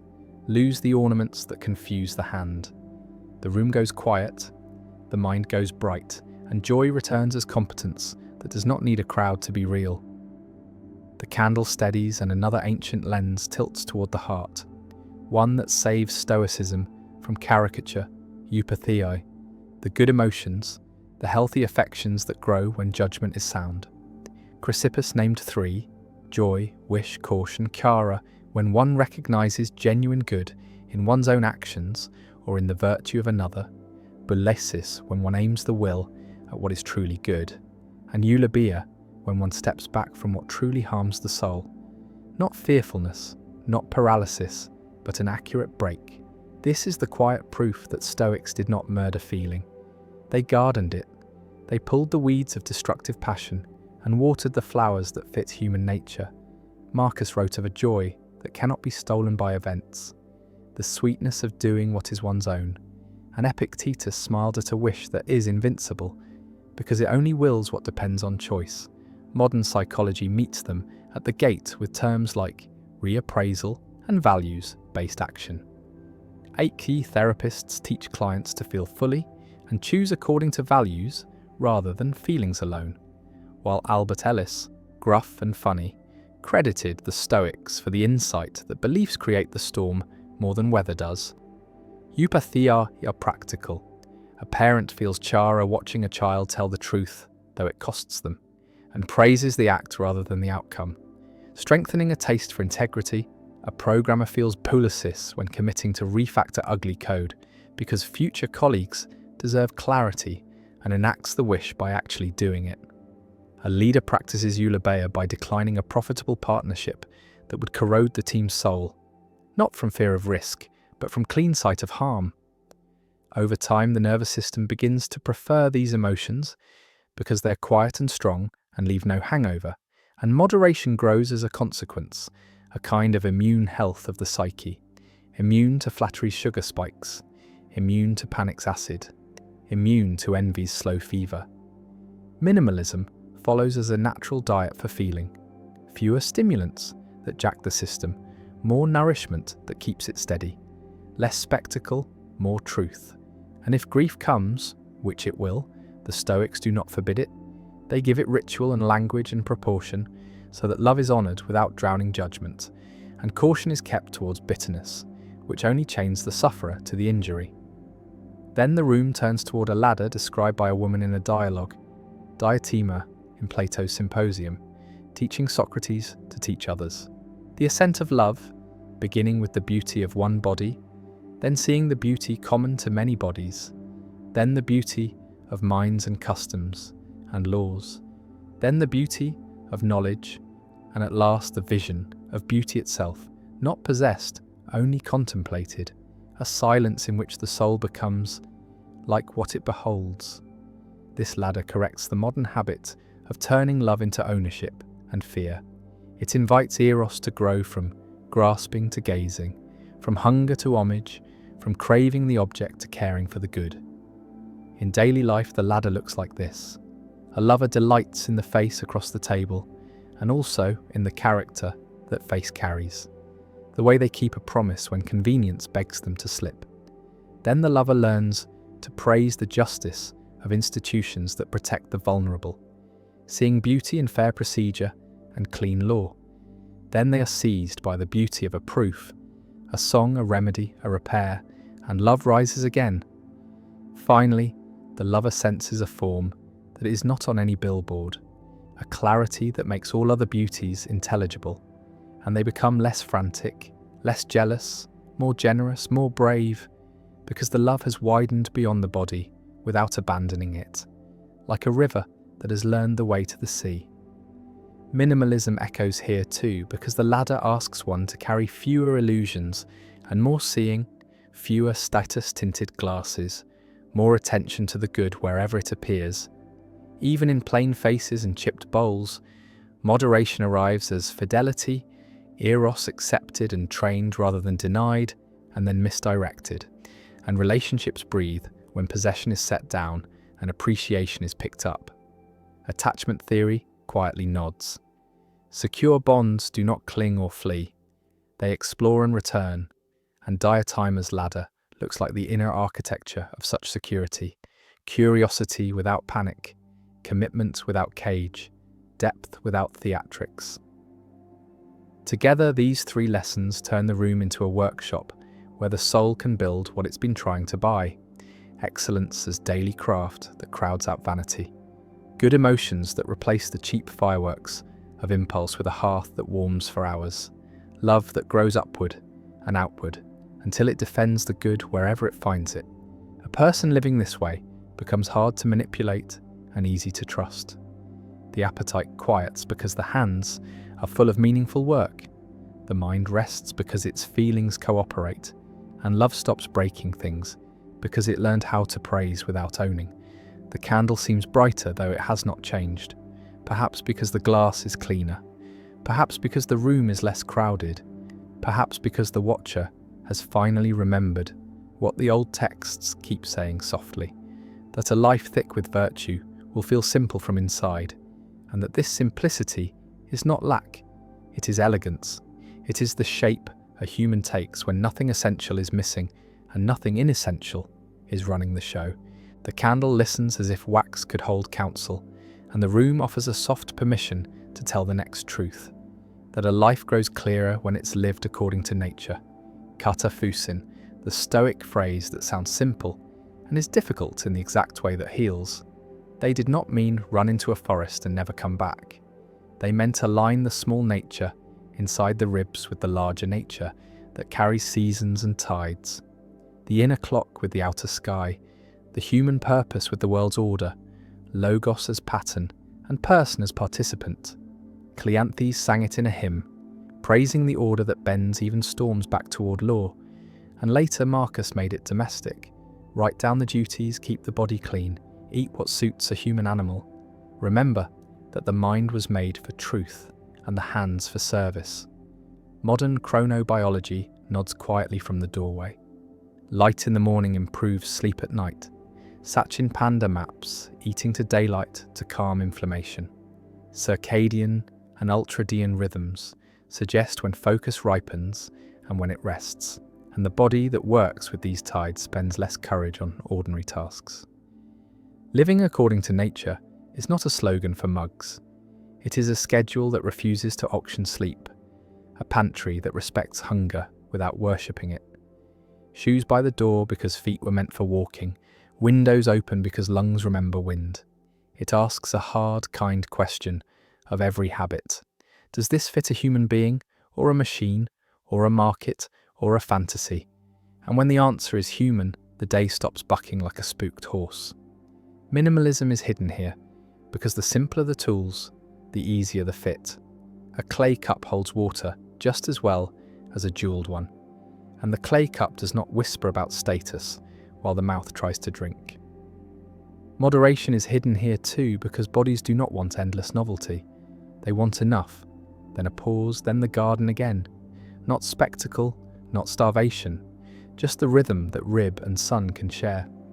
It sounds austere until peace begins to stack like folded shirts, and suddenly the room is bigger without adding a square foot, because noise has been evicted and the calendar has stopped pretending to be a god. The candle lowers a little, and Epicurus knocks on the table, smiling as if he knows how stubborn the appetite can be. He offers a sorting tray for desire itself, a simple taxonomy that turns chaos into choices. 3 piles on a plain wooden board, natural and necessary. Natural but unnecessary, neither natural nor necessary. The first pile is small: bread, water, shelter, friendship, honest work, rest, conversation, a little fire against the night. Satisfy these, and the body thanks you without invoice. They are cheap in money and rich in effect. The second pile glitters. Music is natural, so are fine flavors. A garden that spills with extra peaches, a bath with fragrant oil, all unnecessary but not evil. Enjoy when it does not steal from health or duty. Let it go when it does, because the point is peace, not collection. The third pile is the thief, the cravings that perform themselves as needs. Reputation, dressed like oxygen, luxury dressed like medicine, power dressed like safety. These are neither natural nor necessary, and yet they shout loudest in a hungry culture. Epicurus calls them vain desires because they have no end. They are bottomless containers that multiply thirst. Satisfying them does not quiet the voice. It teaches the voice to scream. The worksheet is older than worksheets and can be done at a sink. Hold each want to the light and ask which pile it belongs to. Watch shame dissolve, because the rule is not Puritan. It is precise. There is room for a festival and room for plain beans, but no room for appetites that enslave. Modern research scribbles confirmation in careful fonts. Hedonic adaptation flattens thrills. The wanting system outpaces the liking system when novelty becomes diet. Compulsive consumption correlates with anxiety, not calm, and yet a long walk with a friend often does what a purchase cannot. The brain is not offended by this. It prefers it, if only the eyes will tell it the truth. The garden made this social, friends as witnesses to enough, friends as brakes on vanity, friends as engineers of simple rituals that keep the pile of necessary goods always stocked. Oil, grain, letters, laughter, the luxuries that do not feel like luxuries until they go missing. Minimalism at its best is just this tray applied to rooms and screens and plans, generous with what supports life, gentle with what decorates it, ruthless with what devours it, and serenity is the surplus returned when the budget finally reflects reality. The flame quivers as if a soft wind had entered, and the third lesson arrives with a whisper that Socrates obeyed his entire life, the daimonion, the inner check that says, not this without writing a treatise, a quiet companion that interrupts when the action would crack the self. He said it was not a voice that commanded what to do, only a prohibition when harm stood disguised as wisdom. And while modern ears hesitate at spirits, psychology offers its own translations. Interoception, the felt sense that notices when the stomach tightens at a lie. Antonio Damasio's somatic markers, the body's fast warnings when a pattern resembles old trouble. Heart rate variability rising with congruence and dropping when a person betrays their values. The daimonion is a kind of inner minimalism. Fewer betrayals, fewer bargains with the parts that only want applause. And it is a friend of courage because it costs something to heed it. Money sometimes, company often, the grinning approval of a crowd almost always, yet the cost of ignoring it is higher. Sleep that will not hold, a face that will not meet its own eyes, a life that gets louder to drown its own alarms. Marcus had a version of it, the god within, a spark that one must keep undisturbed by cruelty or pretense. Epictetus treated it as the guardian of prohairesis, the faculty of choice kept clean by refusing to sign the wrong contract. Even when the price is immediate pain, Aristotle would call it prudence and integrity, shaking hands, a disposition to see and a spine to act. In practice, the daimonion is small and practical, a pause before reply, a breath that asks, is this true? Is this kind? Is this necessary? A habit of writing the difficult no in time to save the afternoon, a simple refusal to let envy compose an email, a simple willingness to leave a room that runs on contempt. It strengthens like any muscle, feedback and repetition, a circle of real friends who can say you are drifting, and a notebook where the drift is charted honestly, a weekly review of where the inner check spoke, and whether it was obeyed not for shame, for calibration. Funny how the body relaxes when the daimonion is honoured. Shoulders come down, jokes get gentler, hunger gets quieter, because wholeness is efficient, duplicity is expensive, and the nervous system knows which bill was paid. Woven together, these three instruments tune a life until it hums at a human pitch, nature's rhythm rescuing days from industrial panic, Epicurus's sorting tray rescuing desire from its own noise, and Socrates' inner sentinel rescuing character from 100 tiny treasons. None of this asks for sainthood, only sincerity and iteration. A morning in sunlight, a short list of necessary goods on the fridge, a breath before a yes, and watch how appetite loosens its grip, how rooms feel wider, how sleep returns like a shy cat. The candle has not grown, only the shadows have agreed to stand where they belong, and the night, for once, does not negotiate. The wick makes a soft thread of sound, a faint whispering as if the candle were spelling out what comes next, the practice that steadies an ordinary day in the exact place where it wobbles. The Stoic idea of kathekon, the fitting act, the appropriate deed for this moment, given this role, and these facts. Not the grand heroic decision that becomes legend, the small right thing that becomes habit. Zeno and later Panaetius taught that a human life is woven of these apt gestures, 1,000 quiet obediences to reason and community, and Marcus rehearsed them each morning so that surprise would not make him rude. He pictured the impatient, the selfish, the ungrateful, and he decided in advance what would be fitting for an emperor who wished to remain a man. Today the word still works like a compass in a crowded room. A nurse measures a dose again, because what is fitting for a guardian of bodies is precision without drama. A cashier meets rudeness with steadiness, because what is fitting for a steward of lines is the refusal to multiply harm. A programmer writes clear names because what is fitting for a builder of tools is mercy for strangers. 1 month from now, fitting does not mean timid, it can mean brave. When the room has learned to reward lies, it can mean no when the calendar and the conscience are both tired. It can mean yes when a neighbour's hands are full and pride would prefer to scroll. Kathekon rescues ethics from abstraction by asking a simple local question: what action fits a rational citizen here? And it rescues minimalism from decor by pruning gesture as well as furniture. Fewer flourishes, more function, fewer grandstands, more service. Aristotle would nod because his virtues were always means chosen in particulars, and the particulars are where peace returns. Because once the fitting act is chosen, the mind stops bargaining with fantasy and does the work. The flame leans, steadies, and a second instrument takes the table, a sharper one with a velvet handle. Apatheia, not apathy, but freedom from the compulsions of unhealthy passion. The Stoics stared at how anger, fear, greed, and status hunger hijack judgment, and they proposed an interior climate where such storms can pass without wrecking the house.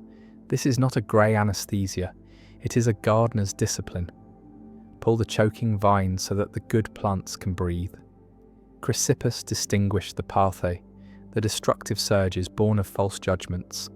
From the Eupathei, the good affections born of true judgments, and urge training until the mind no longer kneels to its own alarms. Modern therapists translate with cleaner lighting, cognitive reappraisal, emotion labeling, exposure, and values-based action. Brain images show the prefrontal grip strengthening when language enters the limbic theatre, but the candle does not need the scan to know that naming a surge changes its power. I am having the thought that I am being disrespected is different from I am disrespected. A breath makes room for the fitting act to return. An apatheia follows like clear weather after a summer storm. The body is still warm, the streets are still wet, but the sky's honest again. Practice here is stubborn and small. Rehearse insult without collapsing. Rehearse loss without bargaining. Rehearse panic without obedience. The nervous system learns that it is possible to feel fully and still choose cleanly, and moderation emerges as a side effect. Appetites lose their veto, purchases slow, tone softens, speed drops to human. The appetite for spectacle shrinks because it was fed by agitation, not by joy, and joy in the Stoic sense is the sweetness of acting in line with nature and reason, a taste that lingers longer than any spike and leaves the morning unhurt. The third lesson drifts in from another shore, from Laozi and Zhuangzi, cousins to our Greek teachers, and it carries a strange comfort, the usefulness of emptiness. The bowl is useful because it's hollow, the room because it has space, the wheel because its hub is void. The useless tree lives long because no one cuts it. The Taoists were laughing and serious at once, and their insight translates perfectly to a life that wants moderation without misery. Make room and function appears. Remove clutter and attention returns. Remove performative obligations and friendship deepens.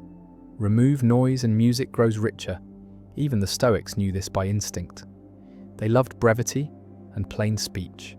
They slept on simple beds so that sleep would be about rest rather than theatre. They wrote journals with no audience so that honesty could breathe. Minimalism becomes not a look but a tool, an empty calendar. Square is what allows a fitting act to be done without panic. An empty shelf is what allows a needed item to be found. Without anger, an empty afternoon is what allows grief to be held without breaking the next morning. Modern research stumbles into the same meadow. Attention residue fades when tasks are finished cleanly. Sophie Leroy measured it. And environmental psychologists keep finding that open surfaces and lower visual load reduce cortisol for many minds. But the candle already knew. The light works because the air around the flame is clear. Emptiness is not lack, it is capacity. And the discipline here is gentle subtraction. One fewer commitment that eats integrity. One fewer screen in the hour where sleep needs darkness. One fewer stored fantasy in a closet that could hold blankets for guests. Emptiness as kindness. Emptiness as vow. Emptiness as the room where the daimonion can be heard saying, "Not this. Do not sell the next decade for tonight's applause. Keep the bowl empty enough to hold what is truly good." Thread these three together, and the day changes temperature without changing weather. Appropriate action gives a handhold in chaos. Freedom from destructive passion keeps the grip from slipping, and cultivated emptiness makes space for both to happen without exhaustion. A teacher enters a classroom that still smells of yesterday's markers and chooses the fitting act. Greet each face by name, breathe, begin with a question. Apatheia keeps the tone steady when a phone chirps or a joke lands wrong. Emptiness protects the last 10 minutes for real silence so that a shy voice can climb onto the air and be heard. A parent rides a late train with groceries and chooses the fitting act. Text "I am coming." Heat water, listen first. Apatheia keeps the small angers from spilling into small bodies. Emptiness at home makes a path from door to table without boxes to curse. A founder weighing a glittering partnership chooses the fitting act. Ask what this will do to the team's soul. Apatheia keeps greed from dressing itself as vision. Emptiness in the calendar holds a morning to think without the sirens of meetings, and a better decision is born. In each case, moderation is not the star of the sentence. It is the rhythm in the bones of the sentence. It is why the breath is even. It is why the hand does not shake. It is why the room feels a degree warmer, though the thermostat has not moved.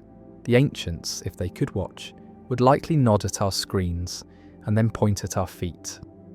Walk the kinds of steps that make the fitting acts easier tomorrow, would likely glance at our faces and then at our rooms, pull a few weeds and then sleep, would likely smile at our fear of being unseen, and then say, live so well that being seen is an afterthought. The wick lowers by a whisper, the halo of light is steady, and the night is the same, and not the same, because the person in it has learned 3 small levers that move more than they look like they should, and that is the trick of old wisdom. It hides its strength in small words that fit in a pocket and in rooms that are almost empty. The candle keeps its steady pulse, and the room answers with the kind of silence that lets old medicine work. The kind Seneca prescribed when a friend confessed that life felt like an unsettled sea. He called it tranquillitas animae, a stillness of mind not born of luck but of arrangement. He advised fewer ports of call, fewer projects begun and abandoned, fewer disguises and detours. He said that restlessness often masquerades as ambition, that travel can be an escape from the self rather than a journey toward it, and that the cure is not exile but editing. Choose a guiding aim and make other choices.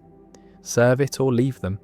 Narrow the channel so the current can strengthen, accept a smaller radius so presence can deepen. Modern minds rediscover this. Whenever multitasking fails and novelty tires the tongue, attention science shows the medicine in bar graphs. Switching costs. Eat thinking time. Unfinished threads leave residue. The heart knows it without charts. A day scattered into fragments feels shorter and harsher than a day spent inside one good task and 2 honest pauses. Tranquility grows when the calendar learns moderation, when gatherings are chosen for care rather than noise, when the room is arranged to remind the hands what matters. Seneca's letter still whispers practical moves. Keep a plain desk, keep a modest set of tools, keep friendships that correct rather than flatter, keep travel that serves duty rather than vanity. Stop auditioning for rooms that do not love your best habits, and watch how sleep returns and speech grows kind. Not because fate softened, but because the mind stopped kicking the walls of its own house. The wick leans and a different kind of quiet arrives, the Pythagorean sort. Old discipline with a simple face, silence as teacher. Apprentices were once asked to keep long seasons of listening before speaking, not to crush spirit, but to cure it of reflex. Zeno and Epictetus liked to repeat the proverb that nature gave 2 ears and 1 mouth so that listening might outrun speech. The math is witty and the ethics clean. Measured words cleanse rooms, hurried words pollute them. The practice is soft and strict at once. Let a beat of breath sit between stimulus and reply. Let a question finish before imagination answers it. Let a compliment be received without fishing hook. Write more than post, read more than refresh. Learn the contours of a friend's grief before drawing a map. Pythagoras called these acousmata, things heard and held, little commandments that trained attention, and the fruit was sophrosine without sermon. Restraint that does not feel like prison because the tongue learns to enjoy precision. Modern psychology smiles here too, because naming emotions in quiet tones lowers their temperature, because curiosity is disarming, because rapport grows in pauses, and because persuasion works best on minds that feel respected rather than rushed. Minimalism finds its ally in this discipline. Fewer words means fewer knots to untie later, fewer jokes that land as cuts, fewer promises made by an excited mouth and broken by a tired body. Silence protects relationships from the noise that corrodes trust and protects the self from the performance that corrodes integrity. It is not muteness, it is music, rests placed where the melody can breathe. And in that breathing moderation blooms, appetite speaks more softly when language does. Anger loses its costume when the stage falls quiet, and truth learns to walk rather than sprint, which is how it reaches the door, intact. The flame steadies and the floor seems to remember that philosophy once walked while thinking, Aristotle pacing the Lyceum with questions flowing like water over stones, peripatetic wisdom that ties understanding to motion. The body as a partner rather than a furniture rack for the head, the ancients did not stare at screens. They wore the city under their sandals. They learned faces, winds, angles of light, and the mind took its shape from walking. Modern studies trip over the same grace with clipboards in hand. Walking increases creative fluency. Walking in nature repairs attention. The nervous system drops its shoulders when eyes have distance to drink, and memory keeps more when heartbeat and thought keep time. Movement is a teacher of moderation because it rejects extremes. No grand performance required. Shoes, a door, air that moves. The path is both gymnasium and monastery. Ambition calms enough to hear the next good idea. Despair loosens enough to let one decent plan in. Minimalism thrives here because the kit is nearly nothing. A simple coat, a bottle of water, a small notebook, and crucially a phone set to remain a tool rather than a tyrant. A person can make a rule of mercy with this, at least one walk without. Sound in the ears each day so the city can speak and the inner voice can answer without shouting. This is not quaint, it is corrective. It returns a human to a human scale where judgment fits again. It is difficult to be needlessly cruel at a strolling pace. It is difficult to shop frantically while watching clouds organise a storm. It is difficult to cling to a grudge while the body warms and the street carries the grudge a few blocks away without even trying. Walking knits thoughts into conclusions better than chairs do, and the conclusions are often kinder because blood has met breath and reminded reason that it lives in flesh. Some of the best household policies can be written after circles around the block. Some of the gentlest apologies can be rehearsed at crosswalks. Some of the clearest budgets can be drafted when windows are the entertainment and not the bait. Woven together, these three instruments are not spectacular, which is why they work. Tranquility through narrowing aim, silence through disciplined listening, insight through steady walking. Each lowers temperature until judgment can see again. Each asks little and returns much, and each protects moderation as a living habit rather than a painted slogan. The day becomes a sequence of fitting acts because there is room to notice what fits. The house becomes a place where voices are not weapons and meals are not auditions. The city becomes less hostile because the body has walked enough of it to remember that most people are carrying something heavy and doing the best they can. Seneca would likely approve of the ledger that results: fewer wasted hours, fewer performative errands, fewer arguments born from speed, more pages written, more bread shared, more nights that end without the mind pacing inside the skull. The candle does not flare, it keeps its measured work. And the night nods because this is what old wisdom asks from the living. Not fireworks, not vows shouted at midnight, only a clean aim, a quiet mouth, and a road that teaches with every unremarkable step. The candle's circle of light looks like an exit carved into the dark, and the room inhales as the next lesson steps forward with a quiet riddle.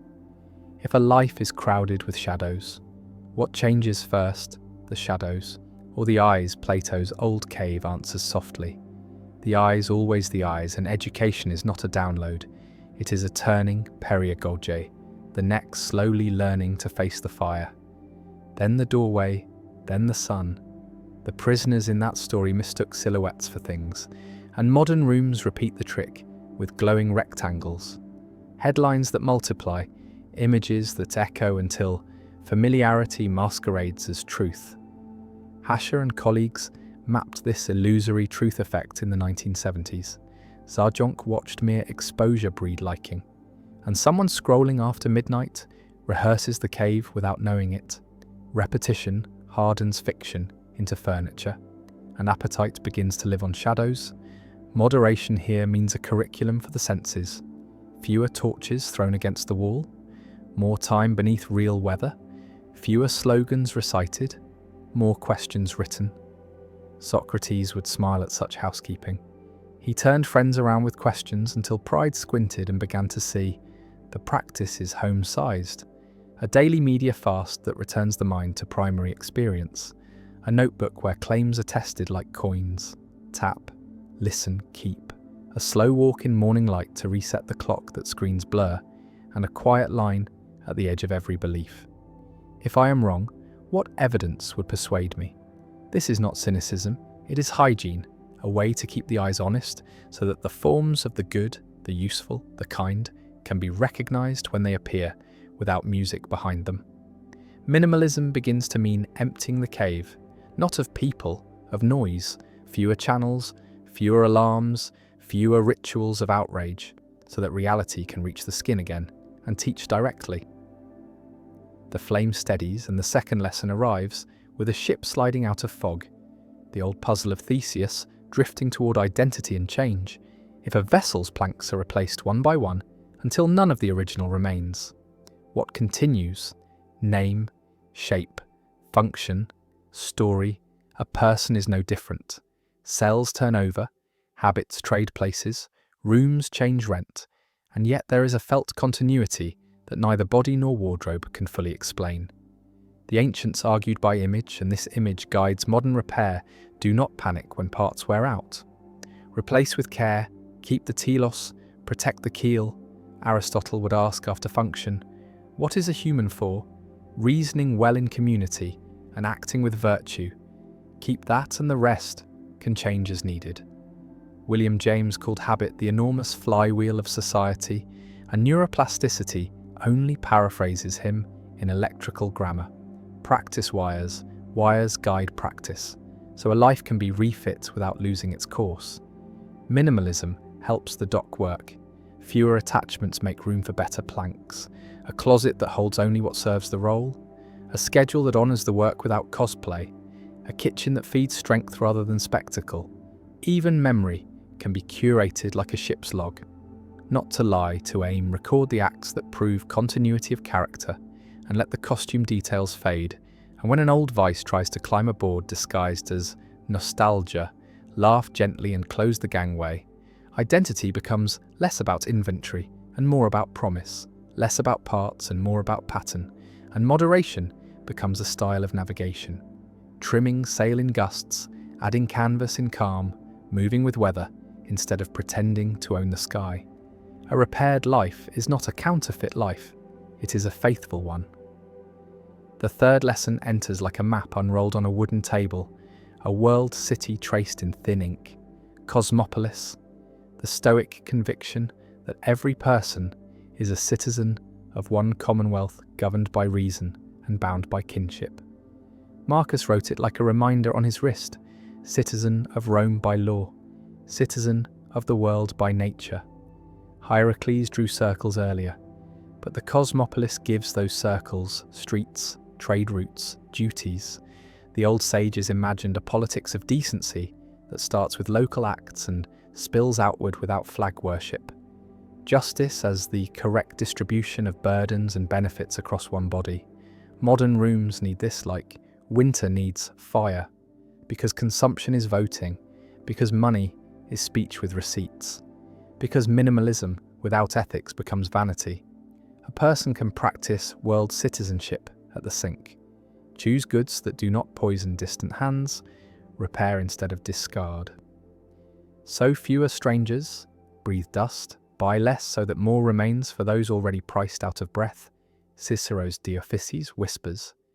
Through time that duties grow from roles, and the role of a fortunate citizen is to make luck less lopsided, not with drama, with policies at household scale, share tools, split harvests, donate with research rather than impulse, ask shops about supply chains, and accept the awkward silence that follows.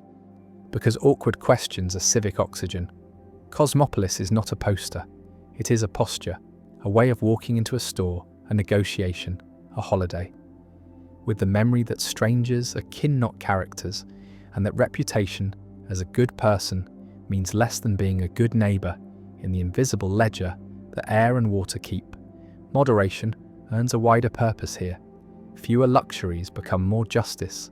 Fewer flights become more care for the place already underfoot.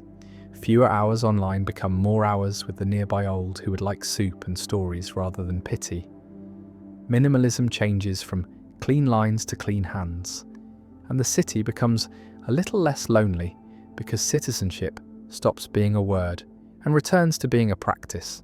Threaded together, these three tools turn the night practical, leave the cave by training perception, not just opinion, refit the ship by guarding function and replacing parts without theatrics, and join the world city by shrinking self and widening care. The candle does nothing new. It simply burns without greed and the room looks honest, because it is not asking to be impressed. A life lived this way grows lighter and stronger at once. Fewer shadows to chase, fewer ornaments to polish, fewer borders inside the chest, and what remains begins to feel like enough, then like plenty, then like duty welcomed with a steady breath. Courage does not shout in these rooms. It breathes, and the candle seems to understand, lifting a steady leaf of flame while the night lays out three instruments that make a wary soul brave without turning it reckless. The first is Andrea, courage as the Greeks meant it. Not stunt work, not a dare, the centered mean between cowardice and rashness that Aristotle wrote into the Ethics like a keel. He taught that fear is natural and useful, a messenger about real dangers, but that right fear has right size, trained by reason and aimed at worthy ends. The Stoics took the same metal and tempered it differently. They said fear is an impression that asks for assent, and assent can be trained. So the soldier, the nurse, the parent can feel heat rise and still choose the fitting act. Modern clinics map the same path and give it a sober name: exposure with a response prevention, stress inoculation, stepwise practice until alarms shrink and skill grows. Firefighters rehearse smoke, so lungs and hands know what to do when vision fails. Clinicians coach athletes to breathe into the spike and keep form. Pilots drill failures until startled calm becomes muscle memory. Seneca warned that more suffering happens in imagination than in body, and imagination can be taught to stand down. Andrea grows as the nervous system learns that danger is real yet often navigable, that panic is optional, that a small brave act repeated becomes a style. Courage then looks ordinary, a quiet refusal to lie when money begs, a drive to the appointment one dreads because avoidance breeds monsters, a phone call to repair a friendship, while pride whispers, poison courage serves moderation, because bravery without measure is only adrenaline, and bravery with measure protects values, while spending little drama, a life tuned this way needs fewer trophies because it needs fewer proofs. The proof is the act.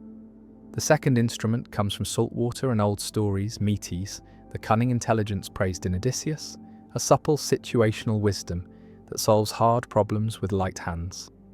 Neither brute force nor passive drift, a third way that watches the grain of the situation and cuts with it. Greek myths treated Metis as a goddess swallowed by Zeus for power, then released in Athena's council, meaning that cleverness should wear virtue as reins. Otherwise it curdles into trickery. Modern decision, science finds a kinder mirror. Gerd Gigerenzer calls it fast and frugal heuristics, simple rules that outperform complex models when information is messy. Take the best, ignore the rest, choose the first option that satisfies real constraints. Stop gathering data when the marginal gain turns to fog. Metis pairs well with minimalism because both despise clutter, fewer variables to track, fewer tools to juggle, fewer meetings that dilute accountability. A teacher uses Metis by changing the room layout rather than scolding. A clinician uses Metis by timing the hard question, for the minute a patient is actually breathing. An engineer uses Metis by building a crude prototype to learn before planning the cathedral. The ethic is quiet. Do what works that harms no one. Be resourceful. Be light on the feet. Reserve heavy weapons for heavy nights. Odysseus lashed himself to the mast to hear the sirens without drowning. Earlier chapters honoured that knot as pre-commitment. Metis widens the lesson. Tie knots that make good behaviour easy and bad behaviour awkward. Put the book on the pillow. Keep the phone across the room. Let laziness protect virtue. Cunning that serves character is a friend. Cunning that serves appetite is a thief. The line is bright and the cost of crossing it is sleep. Moderation thrives when intelligence plays in bounds. The world is a maze and pride gets stuck. Metis slips through. The third instrument is older than the notebooks in this room and surprisingly playful. The method of Loci, memory as architecture. A palace built of familiar places where images hang like lanterns so thoughts do not tangle. Ancient orators walked their city in the mind and placed arguments on doorways, on columns, on stairs, then toured the route while speaking, bringing each point down like fruit. The art is practical for a life that wants less noise and more fidelity. Store values in rooms, store habits on shelves, store names where the hand reaches each day. A person can place the 4 cardinal virtues on a kitchen wall in the mind: prudence by the kettle, justice by the table, temperance by the pantry, courage on the door, then touch each during breakfast. A person can hang a weekly budget on the hallway in the mind: rent framed near the coat, groceries near the shoes, gifts near the key hook. Check them before walking into the market. Memory palaces make minimalism. Internal, fewer stray reminders, fewer lost intentions, less digital nagging, more embodied recall. Cognitive research finds that spatial memory is robust. The hippocampus loves maps, and recall increases when ideas are placed inside places. The trick also heals because grief and anger compete for working memory and clutter the day. Externalizing tasks into a palace clears the desk of the mind, leaving bandwidth for kindness. The method pairs with journaling like hand with glove.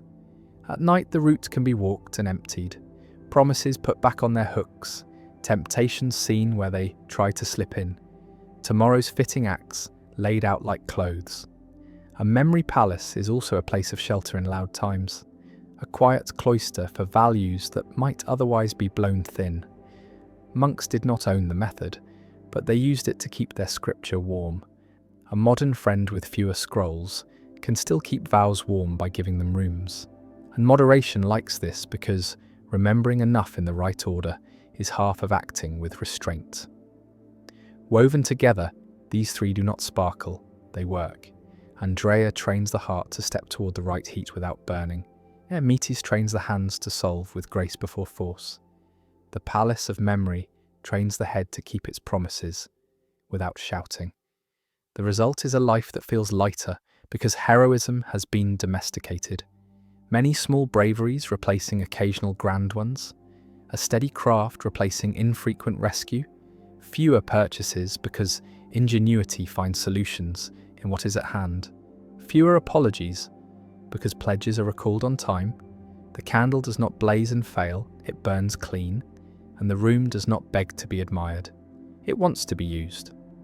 The ancients would call this wisdom, and then ask what is for supper, because even a good chapter ends in a kitchen where courage is cooking with what humbly exists, where cunning is seasoning by taste instead of by spectacle, where memory is the list that kept waste low and company many.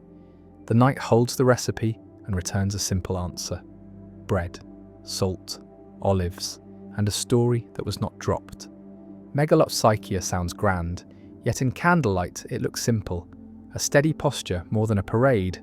Aristotle called it the greatness of soul, a virtue that stands between vanity and smallness, a person who knows their true worth and therefore neither begs for praise nor hoards it, who seeks honours only when the honours match real service, who does not bruise when slighted because a large spirit has no thin skin. In Book 4, he painted this figure with quiet strokes, generous because wealth is only a tool, truthful because deceit is beneath dignity, slow to complain because suffering can be borne without spectacle. Many confuse this with arrogance, but the signs run opposite. Arrogance needs audience, megalopsychia can work in a plain room and feel entirely at home. A great soul measures life by the fit between action and value, not by noise, which is why minimalism fits it like a glove. Fewer ornaments let character be visible to itself. Fewer trophies free the hand to lift others. Fewer purchases keep inner scales from being weighed down by glitter. The great-souled person wears moderation as ease, not as rule. and so can give without drama, can refuse without cruelty, can walk away from contests that shrink the spirit, even when they promise attention. There is an irony here. When worth is inward and anchored, criticism loses its teeth and flattery loses its sugar, and peace increases because fewer storms are invited into the house. Megalopsychia also guards justice. Because a large soul dislikes pettiness, in policy as much as in speech, it will not sell colleagues for applause, will not cheapen workmanship for speed, will not pretend to be small to avoid duty. Boldness becomes sober, and humility becomes accurate. A strong combination for a city that needs servants more than celebrities, and for a household that needs steadiness more than special effects. Then laughter knocks on the table, and Aristotle opens another door. Eutrapelia, well-turned play, the virtue of wit between the boor who cannot take a joke and the clown who cannot resist making one. Temperate humour that oils the hinges of community without poisoning the air. He placed it among the social virtues because it heals what seriousness can chafe, and because a life without mirth curdles into self-importance. The Greeks knew something office kitchens relearn every year. Jokes are medicine when measured, and venom when sprayed. Eutrapelia treats play as craft. Aim for relief, not humiliation. Aim for belonging. Not superiority. Choose the time when the heart can hear it. Choose the target that can afford it. Choose the words that leave no bruise. This is not policing joy, it is guarding it. Like all virtues, it lives in proportion. Minimalism helps because comedy begins to aim at truth rather than props. Fewer gadgets, cleaner timing, a glance, a shared story, a memory that becomes a family joke and keeps becoming it for decades. Teams that laugh together with kindness carry stress better. Friendships that tease without cutting grow roots. Even solitude benefits. A person who can smile at their own mind, gently, finds cravings easier to manage and errors easier to repair. It is hard to binge a purchase when humour has already named the emptiness the purchase is pretending to fill. And it is hard to rage grandly when a small affectionate joke has punctured the costume. The ancients drank wine, but they also warned against tipsy mouths. And eutrapelia is the sober version of that wisdom. Let levity serve the good. Let it lower tension so prudence can work. Let it keep power humble, because rulers without wit become brittle, and brittle rulers break people. Aristotle's city needed this to stay human. Every city still does, and every household too. The third lesson steps from a stage into the room and sits down with a long sigh. Catharsis, the old word for cleansing through feeling. Aristotle used it to describe tragedy's strange gift, how pity and fear, stirred by the fate of a character, can purge or clarify the audience's own turbulence. The theatre of Dionysus was not a luxury, it was civic hygiene. Shared tears kept the city from drowning in private ones. Pain given a shape kept pain from seeping everywhere. Modern clinics again arrive centuries later with different lamps and find similar paths. Expressive writing lowers doctor visits. Controlled exposure softens nightmares.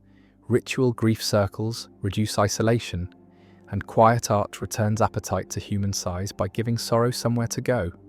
Minimalism leans forward here too because space is needed for catharsis and clutter steals it. The calendar must have an evening where the old story can be told aloud without apology. The room must have a chair where a friend can sit with soup and silence. The shelf must have fewer distractions so a play or poem can do its work. Even music can be chosen as a controlled storm. A symphony that shakes the windows and then leaves them cleaner. A song that lets the chest heave and then rest. The ancients did not fear tears, they feared chaos, and catharsis was the tool that let a citizen feel fully without drowning the polis in personal weather. Today the same rule saves households. A parent who cries in the kitchen and tells the child this is sadness and it will pass teaches emotion without panic. A partner who names grief as love with nowhere to go, yet protects the evening from becoming a courtroom. A team that meets after a failure and lets disappointment be spoken before analysis begins. All of this makes moderation possible. because suppressed feeling explodes and indulgent feeling corrodes, but felt, framed, and shared feeling becomes fuel. Pity deepens into compassion. Fear clarifies into caution, and the day regains its edges. The candle seems brighter afterward, not because the wax grew, but because smoke thinned.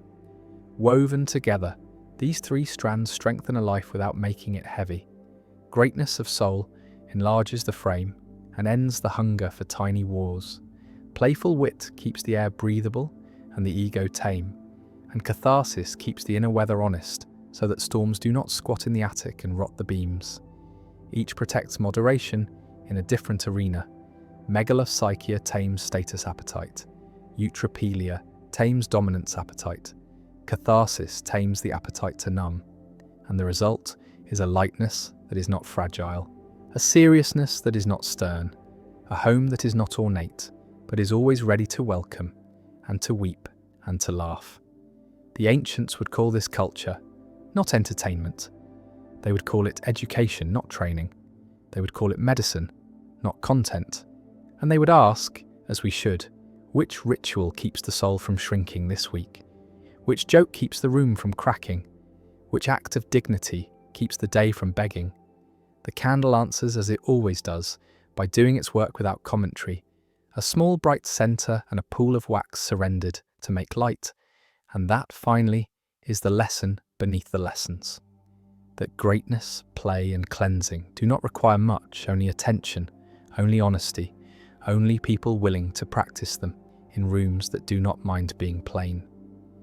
The candle keeps faithful company, and the night unfolds its last quiet braid. 3 old instruments placed in the hand, like smooth stones. First, the riddle the Greeks wrestled in kitchens and courts, acrasia, weakness of will, how a person knows the good and yet does not do it. Socrates teased that no one errs knowingly, that ignorance hides in the act. But Aristotle watched real people and disagreed gently. Sometimes knowledge sits in the head like a sealed jar, while appetite writes with the pen. He sketched a cure that was not thunder, but training. Make the good easier to want and the bad harder to reach. Strengthen hexis, a settled disposition, so that the body remembers before the storm begins. He tied reason to rehearsal and rehearsal to environment. And modern labs only draw graphs around the same medicine. Implementation intentions, temptation bundling, cue design, the humbler methods that keep vows alive. A runner lays clothes by the door. A writer opens the page before sleep, so dawn inherits no friction. A cashier who loves honesty counts the drawer aloud with a partner, because shared ritual blocks drift, even diet changes. Obey this choreography, shop after eating. Cut triggers at the source, keep plain food ready in bowls, so the hand reaches truth faster than fantasy. Acrasia shrinks not by shame, but by structure. Minimalism joins like a friend. Fewer choices, fewer traps, fewer claims on willpower at the wrong hour. Make goodness the path of least resistance. Make vice the uphill staircase with the broken light. And the heart, often tired, begins to discover that virtue can feel like relief. Moderation becomes a kindness rather than a leash. A room learned to keep its promises because it stopped inviting ambush. The second instrument is Roman and older than marble, pietas, not piety as performance, but reverence for rightful bonds, duty accepted without theatre, gratitude practiced as maintenance. Aeneas carried his father from burning Troy, not because statues would be carved, but because that was the order of love embedded in the world. One owes care to what cared first. One owes repair to what one uses. One owes truth to the commons that hold everyone. The Stoics nodded here, despite their rhetoric of independence. They believed in fides, trustworthiness, in officium, office, and in decorum. The fitting style for a role, pietas protects a household from corrosion and a city from cynicism. It is daily and almost invisible. Pay craftspeople on time, honour elders by listening instead of correcting. Teach children to borrow with return as part of the act. Write thank you with a pen. Keep tools oiled so they last. Show up before you're expected. These are not quaint gestures. They are civic oxygen. They keep resentment from seeping under doors. and they guard minimalism from becoming self-absorption. Because when wants are light, hands are free for service. Money saved can fund relief rather than display. Space cleared can host the neighbour who needs a bed. Pietas asks that frugality bend outward into care, that clean rooms become hospitable, that calm calendars contain volunteer hours as naturally as meals. It is a virtue that resists both decadence and nihilism, a middle way with a spine, and it carries an odd joy because obligation becomes gratitude, expressed instead of weight endured, a rhythm of returning value to its sources, water to roots, wages to workers, attention to the old, patience to the young, humility to mistakes. And in that rhythm, the heart stops chasing novelties because it begins to love repairs. It begins to sense that meaning is restored, not invented, and that a person who minds their bonds sleeps a simpler sleep. The third instrument flickers like a brighter side from a poet of atoms, Lucretius speaking of the clinamen, the swerve, that tiny unpredictable lean of particles that made novelty and freedom possible inside a world of falling lines. He used it to save agency from fate, and to explain why the world does not repeat forever, and the image still saves weary minds today, because a life can be trained and reverent, and still need a vein of play, a tolerated swerve that lets creativity enter without breaking the frame. Minimalism helps here too by creating space where improvisation can occur. A clean desk invites a small experiment. A simple kitchen invites a new dish from old parts. A slow afternoon becomes a skunk works for the soul. The Kleineman is permission to depart slightly from plan in the service of discovery. A teacher walks a different route to class and sees a mural that becomes a lesson. A coder swaps chairs with a designer for an hour, and a usability thorn falls out. A parent tells a child yes to a harmless detour and finds a patch of clover that turns into an annual picnic. Innovation is often a disciplined swerve, not a revolt, and the ancients knew this. Heraclitus called the unseen harmony stronger than the seen, meaning pattern survives variation, and the Taoists laughed softly at stiffness because water wins by bending. The swerve protects moderation from becoming stale. It keeps virtue from posing. It resets appetite toward wonder rather than accumulation, and it renews reverence because surprise is the spice that gratitude loves. The art is guardrails and play inside them. Time-boxed explorations, small bets with real learning, experiments that risk pride but not people, and a habit of harvesting insights so the swerve feeds the main road rather than replacing it with chaos. Threaded together, these three close the circle without closing the room, are crazier treated as a design problem rather than a moral theatre, pietas treated as joyful upkeep rather than heavy law, Kleineman treated as creative oxygen rather than constant disruption. The life that emerges is light and durable, honest and playful, simple and deep. A person wakes and does not wrestle the same dragon because the door was moved in the night to face the sun. They step into duties that feel like thanks, and they allow one small adventure to remind them that order exists to serve life. Not the other way round. The candle gutters once and steadies as if in agreement, and the city outside hums like a loom, weaving deeds into days, threads into fabric, old wisdom into modern weather. Nothing dramatic happens, which is the point. Breakfast is made, a message is sent that repairs a strain, a purchase is not made, a walk is taken, a neighbour is seen, a joke is shared without harm. A page is written that tells the truth, a bill is paid early, a tool is returned sharp, and the room, almost empty, somehow feels full. The ancient lessons rule not by force but by fit, and fit is the grace that lets a human be wholly human in a century that keeps trying to sell more than a person can carry. The last light tallies nothing and promises nothing. It only burns, and that example is enough. Steady flame, clear glass, modest heat, a life one can stand close to without flinching.